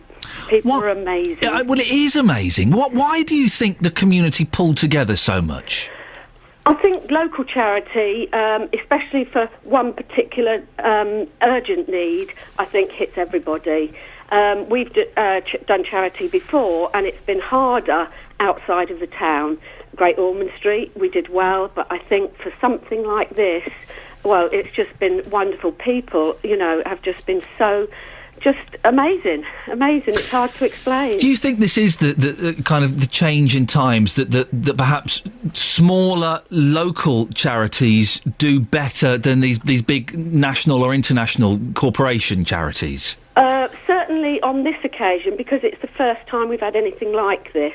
Now, how it would go on if it was happening every sort of few months that there was something like this, it would be interesting to see. But certainly on this occasion, I think, people are still giving, and they've reached the target. Linda, thanks very much. I appreciate your time. There's Linda Sanders, manager of Tramps Hairdressers in Aylesbury. Raised a few grand with a quiz night. That is incredible, isn't it? We can talk now to Jonathan Silverman, who's a private client lawyer with Silverman Sherlicker Solicitors. Good morning, Jonathan. Hi, good morning. I think the first thing one's got to say is all credit to the people for Aylesbury for helping out in such a desperate situation. It's incredible, £250,000 in a week. Well, it just shows that the British public are very generous when they can identify with a cause which is close to them. I think it's actually quite interesting because it does indicate this kind of huge segmentation in the way in which things happen in society today. I mean, you've seen the segmentation in TV and media where you've got all these different channels to market, and perhaps from the charitable sector, they've also got to recognise the fact there's a changing way in which people give. Give us some examples of how those changes are taking place. Well, I mean, the changes are just in putting it into context. If you're looking to launch a product or a service, crowdfunding is now a way in which corporates raise money. And I think it's part and parcel of the fact that people feel very comfortable with using smartphones, using their computers and tablets. And it's a less intrusive way for a lot of people to give. One thing that's particularly interesting is that if you give online, and you've used something like Just Giving, which has become very popular because people say running a race or a sponsored walk for a particular charity, it then leads to what's called viral marketing. And that's the opportunity that you've given online, a small amount or whatever, but you'll then put it on Facebook or you'll tweet the fact you've given. Now, whether you're doing that because it's you want the vanity aspect of it, the fact you've done something for charity, but the effect of it, of course, is that you're passing that on to other people. That gives them an opportunity to give. So you've got different routes. You've got ways in which people can give small amounts. Once you're registered on one of these online giving processes, it's a very simple process. It's a few clicks. If you've got the option of a couple of clicks on your PC or being challenged in the street by a chugger for a charity that you might not relate well to, it's a very different process. You mentioned chuggers. Could this be the death of the chugger? The evolution that's taking place in the way we give to charity? It won't be before time. They are. The thing is that they're so annoying, they're so irritating, they're so in your face. I think that must scare a lot of people off. I think it does, and certainly a number of charities that we've advised over the years have pulled away from it. You have to distinguish between chuggers and, of course, the people, just like there's people in the streets in Aylesbury, who are giving of their time. And, from a charitable perspective, you need people to give of their time as much as give of their money. But I think, the thing in Aylesbury is very interesting because people could relate to a specific problem and a specific way in which they could help. And I think that the main charities are going to have to perhaps look at ways of identifying that so that people will support a particular campaign. If you take, for example, the Prostate Association, you will find that they focus now and they'll say, we are doing a particular piece of research. And again, I think this is part and parcel of a change in attitude. People are happy to give, but they want to see a direct correlation between their giving and what's happening. And I think social media has enabled that fragmentation. Jonathan, I really appreciate your time this morning. That's Jonathan Silverman, who is a client lawyer with Silverman Sherlicker Solicitors. 08459 455 555. Just a quick text here. Steve from Luton says, swallowing a fly live on air, brilliant. Just there as your Sony. Made me nearly miss my turn off laughing. Well, Steve, I'm glad my suffering. If you missed it, I did swallow a fly live on air. I was trying to do quite a serious bit as well, and then the flipping fly got in my mouth. We'll put it out as an audio boo. That is what the internet was made for. Some bloke who used to be on the telly swallowing a fly live on the radio will be available for you to download and keep forever. All right, let's get the travel news now. Here's Alan Cowie. Beds, Hearts and Bucks travel. BBC Three Counties Radio. Well, not a huge amount to report, actually. The M25 looks fairly normal, really. Anti-clockwise, there are delays from 18 Chorleywood to 15 the M4. That's going to take about half an hour or so. But the M1 looking reasonably clear. A bit slow on the A1M southbound between Junction 9, Letchworth towards 7 at Stevenage. Just checked the trains. Just minor delays of up to 15 minutes between Milton Keynes and London Euston. That's London Midland and Virgin trains. Just congestion on the line following a train that broke down earlier. Alan Cowie, BBC Three Counties Radio. Alan, thank you very much. Just to add to that, we've got Ray in Luton on the line. Ray, you can add something to the travel news, can you? Yeah, just very quickly. I've just been into Luton Airport and back out again. And the queue from the A6, I've still got the A6 roundabout, back to Junction 10 continues. It's traffic coming northbound, just come off the slip road. It's back almost halfway back towards 9. Why is that? Do you know? There's no accident, there's no nothing. There's no problems there. There's no broken down cars. I can imagine there may have been something before, but literally I've had a good look, and there's no, as I say, no broken down cars, nothing holding anybody up. Sheer volume of traffic at Luton Airport is quite busy. Ray, thank you very much indeed for that update. Let's get the news and sport now. Here's Catherine Boyle. Getting beds, hearts and bugs talking. This is BBC Three Counties Radio. Good morning. The headlines: a police cordon has been placed around the graveyard of St Mary's Church in Aylesbury. Thames Valley Police have confirmed a search is taking place. We'll keep you up to date with developments in the course of the morning. A campaign's beginning in England to vaccinate 1 million children and teenagers who aren't protected against measles. And the safety of a Milton Keynes grid road system's being called into question by the area's coroner after 6 fatal accidents at crossing points over the past 10 years. Beds, Hearts and Bucks Sport. BBC Three Counties Radio. It's looking more and more like the Champions League final at Wembley next month will be an all-German affair after Borussia Dortmund beat Real Madrid 4-1 in their semi-final first leg. Polish striker Robert Lewandowski scored all 4 goals from the home side. It means Dortmund are now big favourites to reach the final, where they could face Bayern Munich, who beat Barcelona 4-0 on Tuesday. In tonight's Europa League ties, Chelsea play Basel and Fenerbahce at home to Benfica.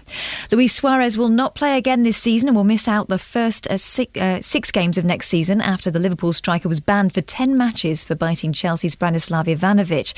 Liverpool's managing director Iain says both the club and player are shocked and disappointed at the severity of the decision. Watford are preparing for the Championship match at Leicester tomorrow night. The Hornets still have a small chance of claiming an automatic promotion place with 2 games to go, but they can't afford to lose and other results have to go their way. MK Dons held their Player of the Season awards last night. Defender Sean Williams won both the Fans Award and the Players Award, and he was clearly thrilled. Firstly, to get Player of the Year was a big achievement for myself, obviously training with the lads and that every day, so it's a great honour to receive that. And then from the fans for the other one was even better. Like, it was just topped it off really. It was I know it was a disappointing season, but to come away with 2 awards wasn't too bad. And the organisers of the European Heineken Cup say over 21,000 tickets have been sold for the semi-final between Saracens and Toulon, which is being played on Sunday at Twickenham. That's your latest news and sport. More from me at 9 o'clock. Across Beds, Hearts and Bucks, this is BBC Three Counties Radio. Morning, this is Iain Lee, BBC Three Counties Radio. Suddenly it's 8:33. There's only 27 minutes of the show left. Well, still plenty of time to give us a call if you want before JVS at 9 08459 455 555. Will we manage to track down Uri Geller before 9 o'clock? Or, I've promised it, so it'll have to happen, will one of my team end up doing a silly voice? We'll find out. Keep listening. Coming up, possibly Uri Geller or an impersonation of him, and more on watches and MMR. Do you think there's a connection between the MMR and autism? A lot of you on Facebook are kind of going, do you know what? I'm not convinced there isn't. I think there might be. I'd love to hear from you this morning if you have a story where you think that, yes, the MMR is responsible for a change in the behaviour of your kids or friends of your kids or your next door neighbours or something like that. 08459 455 555. Now, the safety of the grid roads in Milton Keynes are being called into question after 6 deaths within 10 years. Speaking after the inquest into the death of an elderly woman last year, a coroner has asked the council to review the way drivers have to cross over dual carriageways when they turn right out of estates. Our reporter Jessica Cooper has been speaking to drivers to find out if the crossover points are safe. I think they're dangerous, actually, because the traffic is going far too fast on the left-hand side. It's sweeping round there without any sort of give way. And you're going across, you've gone across the roundabout, and then all of a sudden you're joining this traffic, and you're not actually going at the same speed. So in my experience, they're quite dangerous, especially if you're not aware of them. And you don't live in Milton Keynes. No. So for somebody who's maybe not too familiar with the road network, what do you find it like? I would say it's quite dangerous if you're not familiar with it. You know, and also I think the average speed of the traffic is too high. A lot of the roads are 60 miles an hour, and I'm thinking, well, you know, this is kind of a build-up area. I think it's too high. They can be dangerous. I think you just need to be really careful and aware of them. The one here probably is fairly dangerous because you've got 2 junctions after the roundabout. There isn't another junction till this one at Shenley Lodge, and I think people are sort of speeding putting the foot down there and not aware of the junction as much. In other parts of Milton Keynes, one in particular has actually closed as a result of a few accidents and people saying it was too dangerous. I mean, do you think there is a need for the crossover points? Yes, they probably do. Otherwise, drivers will be driving a long way to get to the estates. Maybe a longer filter stream. If you live in Milton Keynes, I think they are quite safe because you get used to them. But if you come from outside and you don't know much about them, it can be dangerous. Like when I moved to Milton Keynes 8 years ago, it took me a couple of weeks to get used to the speed of the grid system because I was driving normally a bit slower than because I was expecting it to be 40 miles per hour because I come from London. But here, the 60 miles per hour is fast. It's a faster speed. So when you take a left and right, my judgment was slightly out. I think there's a very good idea maybe 10 years ago because the population of Milton Keynes the last 10 years has gone up so much. There's so much traffic, and what happens is the central point on the grid system, it gets overcrowded with cars. The crossover bit? The crossover bit gets overcrowded with cars, and it is quite dangerous at times, particularly peak time, because people are in a hurry. Well, that's our reporter Jessica Cooper speaking to drivers in Milton Keynes. Councillor John Bint is in charge of transport and highways at MK Council. Morning, John. Good morning, Ian. John, are these crossover junctions safe? In general, yes. We very much regret any accident and particularly extend our sympathy to the family and the friends of Edna Reid, who was the lady who has focused in your report earlier. She was very well known in Milton Keynes and much respected, and as I say, we extend our condolences. But I think your report has also shown 6 accidents, 6 fatalities in 10 years, which, when you consider that this is a conurbation of 200,000 people, is every accident is to be regretted but taken in perspective.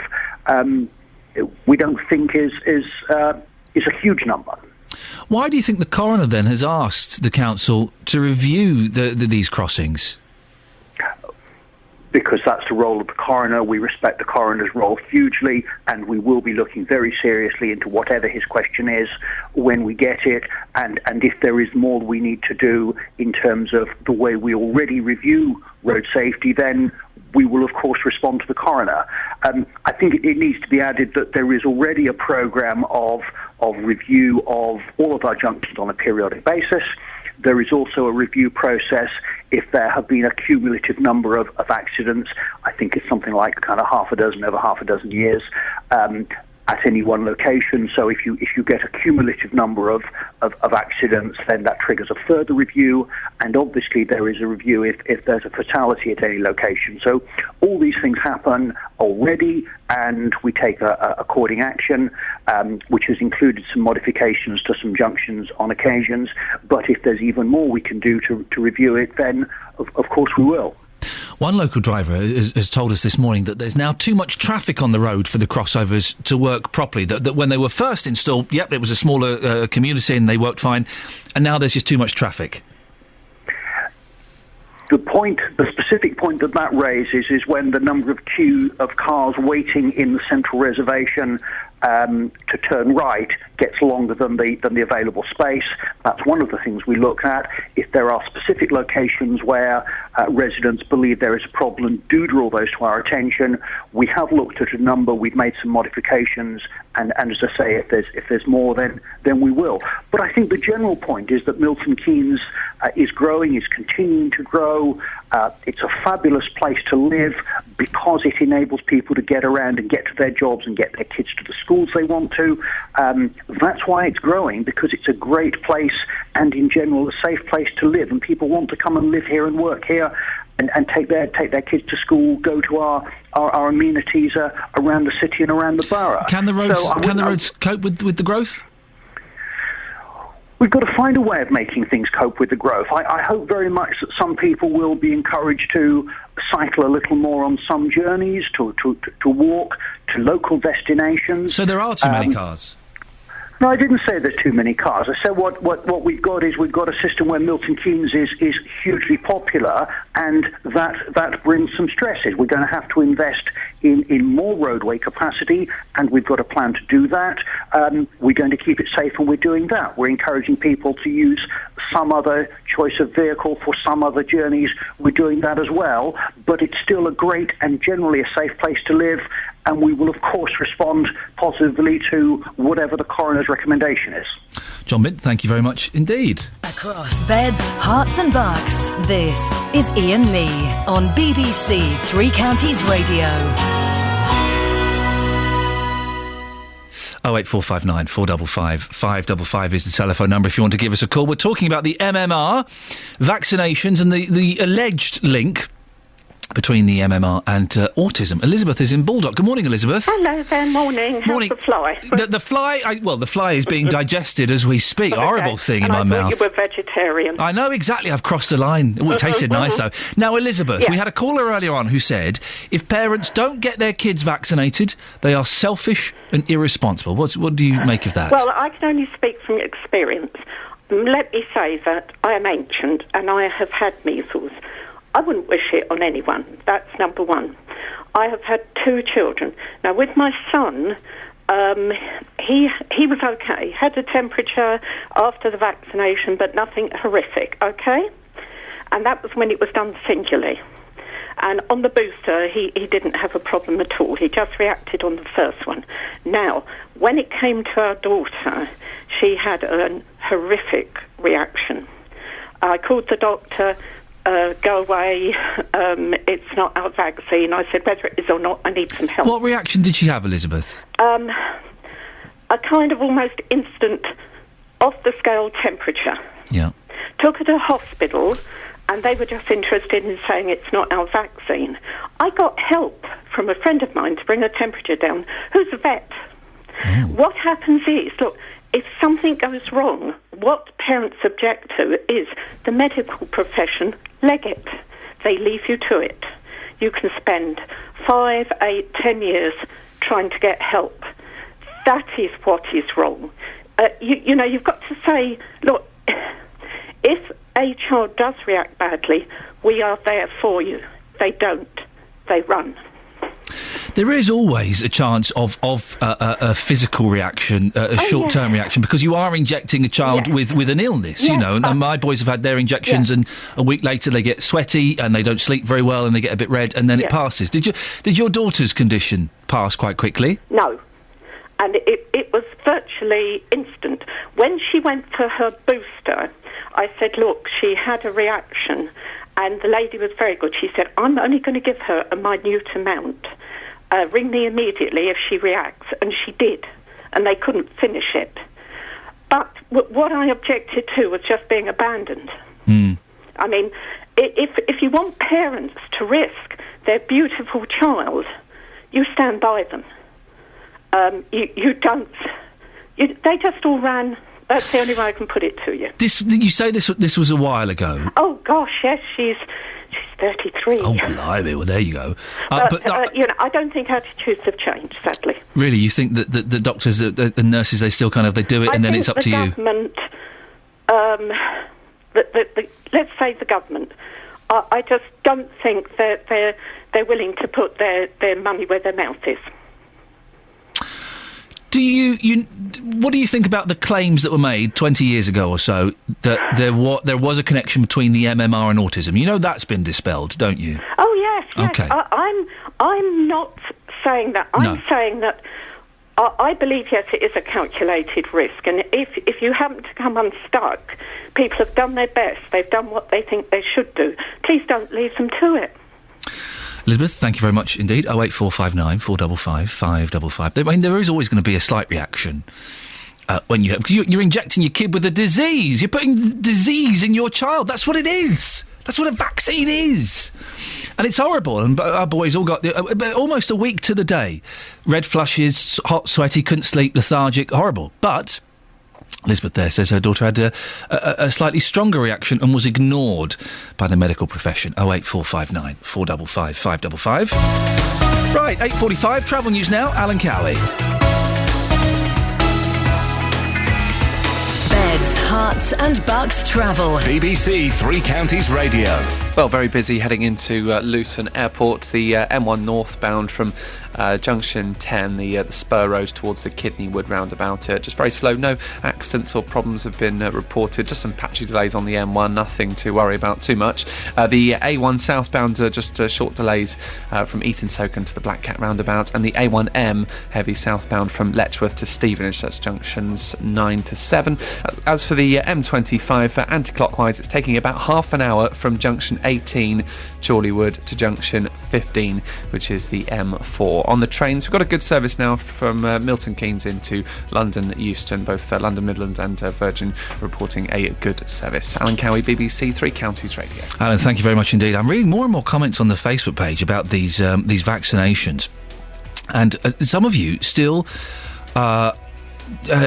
think there is a connection between the MMR and autism. I'm looking at what Ricky's writing. We'll have a look at those a little bit later on, but it's 8:46. Time to get the headlines now on BBC Three Counties Radio.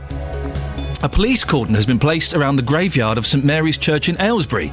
Thames Valley Police have confirmed a search is taking place, but have yet to disclose what they're looking for. Just a reminder, that's where Roberto is supposed to be having his discussion later on this evening. We'll have more on that story as we hear it. A campaign is beginning in England to vaccinate 1 million children and teenagers who aren't protected against measles. In sport, Liverpool have until midday tomorrow to appeal against the 10-match ban given to Luis Suarez for biting Chelsea's Branislav Ivanovic in their match on Sunday. Coming up, I promise we either have Uri Geller or one of my team doing an Uri Geller voice. We'll find out which it's going to be after the weather with Elizabeth Rosini. Beds, Hearts and Bucks weather. BBC Three Counties Radio. Hello, very good morning to you. It's going to be another lovely day today with a bit of cloud around, but also plenty of good spells of sunshine too, and that sunshine feeling very warm. A very mild day, temperatures up to 20 or 21 degrees Celsius quite widely. Welwyn Garden City, Luton, Stevenage, High Wycombe too, all seeing over 20 degrees. That's 68 in Fahrenheit. Some spots could get as high as 22 degrees perhaps, most likely I think towards eastern areas of Hertfordshire. So a lovely day, looking dry, but we might just catch one or two very isolated showers into the afternoon. Into this evening though, it's all going to end. We've got some rain pushing in from the northwest. It's going to turn wet overnight. That rain rather persistent in places, eventually clearing into tomorrow morning. A day of sunshine and showers, but the biggest shock of all will be that it feels much cooler, probably by around 9 or 10 degrees Celsius for some places actually. A bit of a shock to the system there, feeling an awful lot cooler. Some frosty nights too to come over the course of the weekend. Sunshine and showers again on Saturday. Sunday is looking drier, but still highs of only 11 or 12 degrees Celsius, so nothing like today. Do get outside and enjoy it if you can. Have a marvellous day. Thank you very much. Nick Coffer, across Beds, Hearts and Bucks. This Friday, the latest stop on my tour of Beds, Hearts and Bucks will be Hemel Old Town. Nick Coffer. I'll be finding out how to paint with wax. There'll be live music from Minnie Birch, what the point of unattractive cakes are, and some African drumming. Across Beds, Hearts and Bucks. Plus, find out if I can escape from a straitjacket and run away with the circus. Nick Coffer. From the Old King's Arms in Hemel Old Town, Friday from midday. BBC Three Counties Radio. Morning, this is Iain Lee. Here until 9 o'clock, then it's JVS at 9, 08459 455 555. Who'd have thought we'd managed to get a whole show out of the fact the Daily Telegraph is being sponsored by Time today? It is! You get the Telegraph, it's weird. There's a huge glossy magazine about watches. There's a huge pull-out newspaper bit about watches. And there's watches kind of throughout. It's very odd. Anyway, it kind of got me talking about watches. And we sent our hard-hitting news reporter Jessica Cooper out into Milton Keynes this morning to talk watches. Jessica, what on earth were you asking people? Well, I've been asking all kinds of things. How many watches do you have and what do you look for in a watch? Basically, based on my own experience, I have 3 watches. One, which I'm wearing now, which I got for Christmas, which I demanded would have a big face because I needed to see the time. Another one that I haven't worn for ages, even though I do like it because the battery's died. And a third one that I use for running quite regularly, but I don't use it properly. I don't know how to use half of the buttons. But it seems that people here in Milton Keynes are actually quite into their watches. Some have certain watches for certain outfits and even certain seasons. Here's what they've been saying. So, just top two men, how many watches do you have? I've got two watches. Yeah. And what are they like? They're nice. One's a Braille and one's a Citizen. Fancy watches. And what about you? I've got one and it's a Tissot. Okay, so what do you look for in a watch then? When you're buying a watch, what are you after? Something nice, something big, not too flashy. It's a little bit more classier than flashy, you know what I mean? But you want people to notice it. You want people to notice it? Yeah. So it's all about the look? Yeah. Yeah, I'd say it's about the look, definitely. So how many watches do you have? Just one. Just the one? Yeah. Why have you only got one then? I think that's all you need, really. I don't do like fashion and stuff. No, that's fine. And what's your watch like? Have you got it on? Yes. Let's have a look. Right. So we've got a nice clear face here. Yeah. What do you look for when you're getting a watch? Just the price and sturdiness for work, really. Like work, they break easily. Stuff like that. If you don't put your watch on a day, do you feel like something's missing? Is it something you have to have on each day? Yeah, definitely. Yeah, always, yeah. Although you get your phone, it's always a pain to sort of, get it out and that and mess around, yeah. So it's a must-have accessory? Yeah, definitely. So how many watches do you have? 3. 3? Why do you need 3 then? It's not need, it's what one. You want them, right. Why do you want 3 then? Well, I've got a summer watch, a winter watch and a blingy going out evening watch. Oh, right, okay. Is that a bit weird? No, it's not weird at all. And you haven't got it on today? No, I can't believe it because I feel really bizarre with that watch, but my summer watch is on my desk at work, so when I get into work I can put my summer watch on. So you leave a watch at work ready for your arrival? Yeah. Well, that is unique. What are you looking for when you get a watch then? A brand name, white summery watch and a sparkly going out watch. So at the moment that's enough. Yeah. But you might invest in more in the future then? Yeah, definitely. How many watches do you have? Just the one. Just the one? I only need the one watch. I've got one left arm, and that's all I can wear at one time. Have you got it on at the moment? Yep. I like something simple. Gives a little bit more than the time. This one's got a date on it. But I've had ones before with stopwatches on, which I like something a little bit more than a standard watch. Well, there we go, Jessica. Excellent stuff, you see. That gentleman almost said he only had one arm. Of course, Justin Bieber famously wears 2 watches, doesn't he? Yes.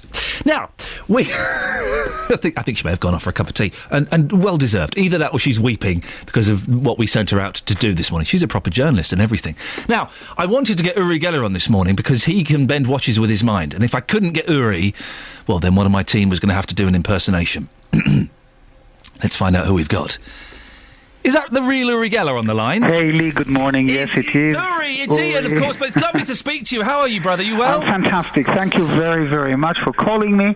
And, yes, in the past, Lee, I have managed, believe it or not, to stop the Big Ben twice until I got a nasty letter to stop doing it. Well, hang on a second. You stopped Big Ben? I did, yeah. With the power of your mind? Absolutely. Who sent you a letter asking you to stop stopping Big Ben? I won't tell you, but it came from a source that I had to take seriously. Was it like the Queen or someone? Did the Queen say, stop messing around my clock? Well, what the letter did, it basically gave credibility to my claim. Yes. I remember that I stood outside the Big Ben, and I looked at it, and I simply shouted, 1, 2, 3, stop, and it stopped.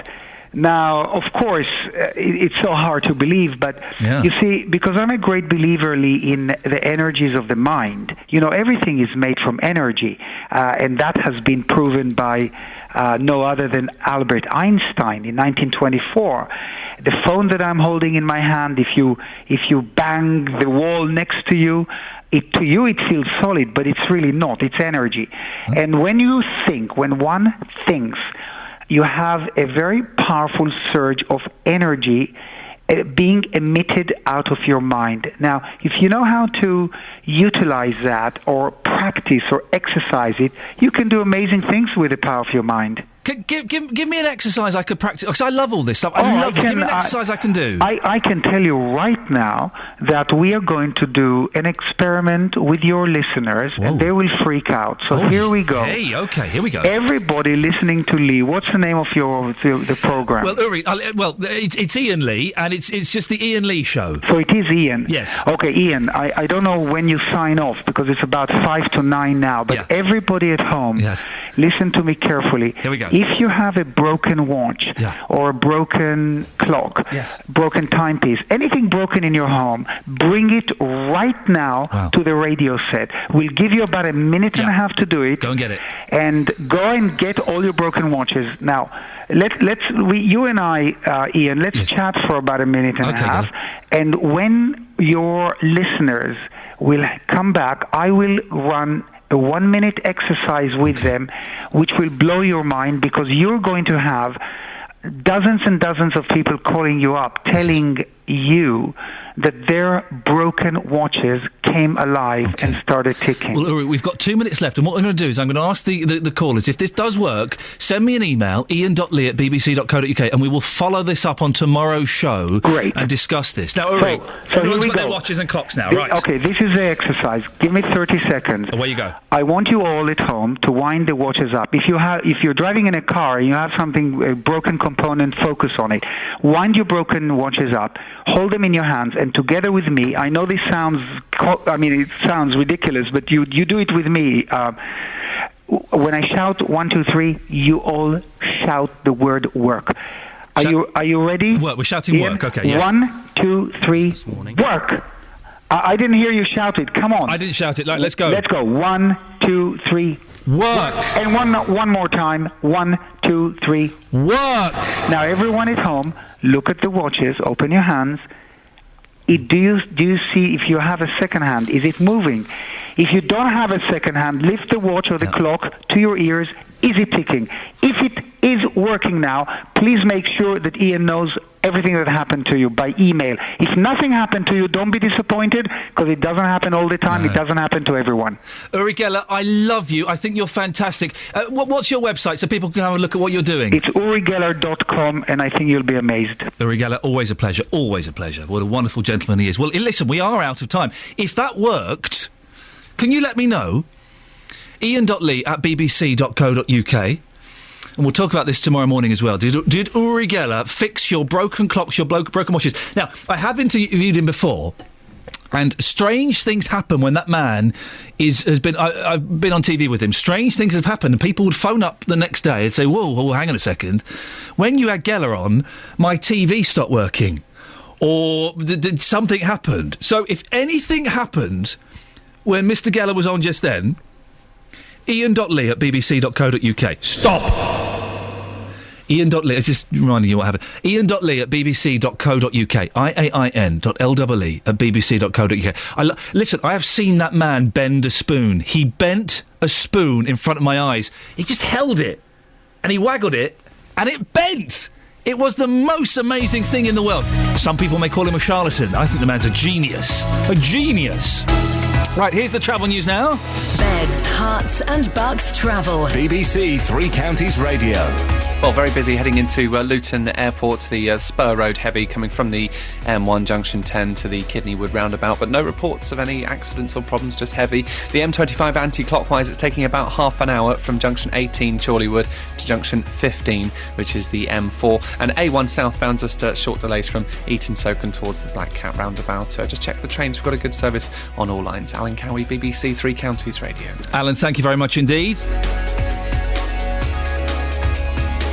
Right, that's it. That's your lot. Don't forget, if something amazing happened in the last 5 minutes, send me an email, ian.lee@bbc.co.uk. We will collate all of the data and all of the information, and we'll follow it up tomorrow morning. Oh, it's Friday tomorrow. Got a bit of music in. Very excited about that. Back tomorrow at 6 o'clock. Thank you, everyone who took part this morning. Don't forget, you can also have your say on facebook.com/BBC3CR. JVS is up next. Until tomorrow from me, ta-ta. Getting beds, hearts and bucks talking. This is BBC Three Counties Radio. Thank you, Iain. Good Good morning, welcome to the JVS show. I'm Jonathan Vernon-Smith. It's Thursday. Coming up on today's Big Phone In, do you think all mothers should go back to work to help the economy? The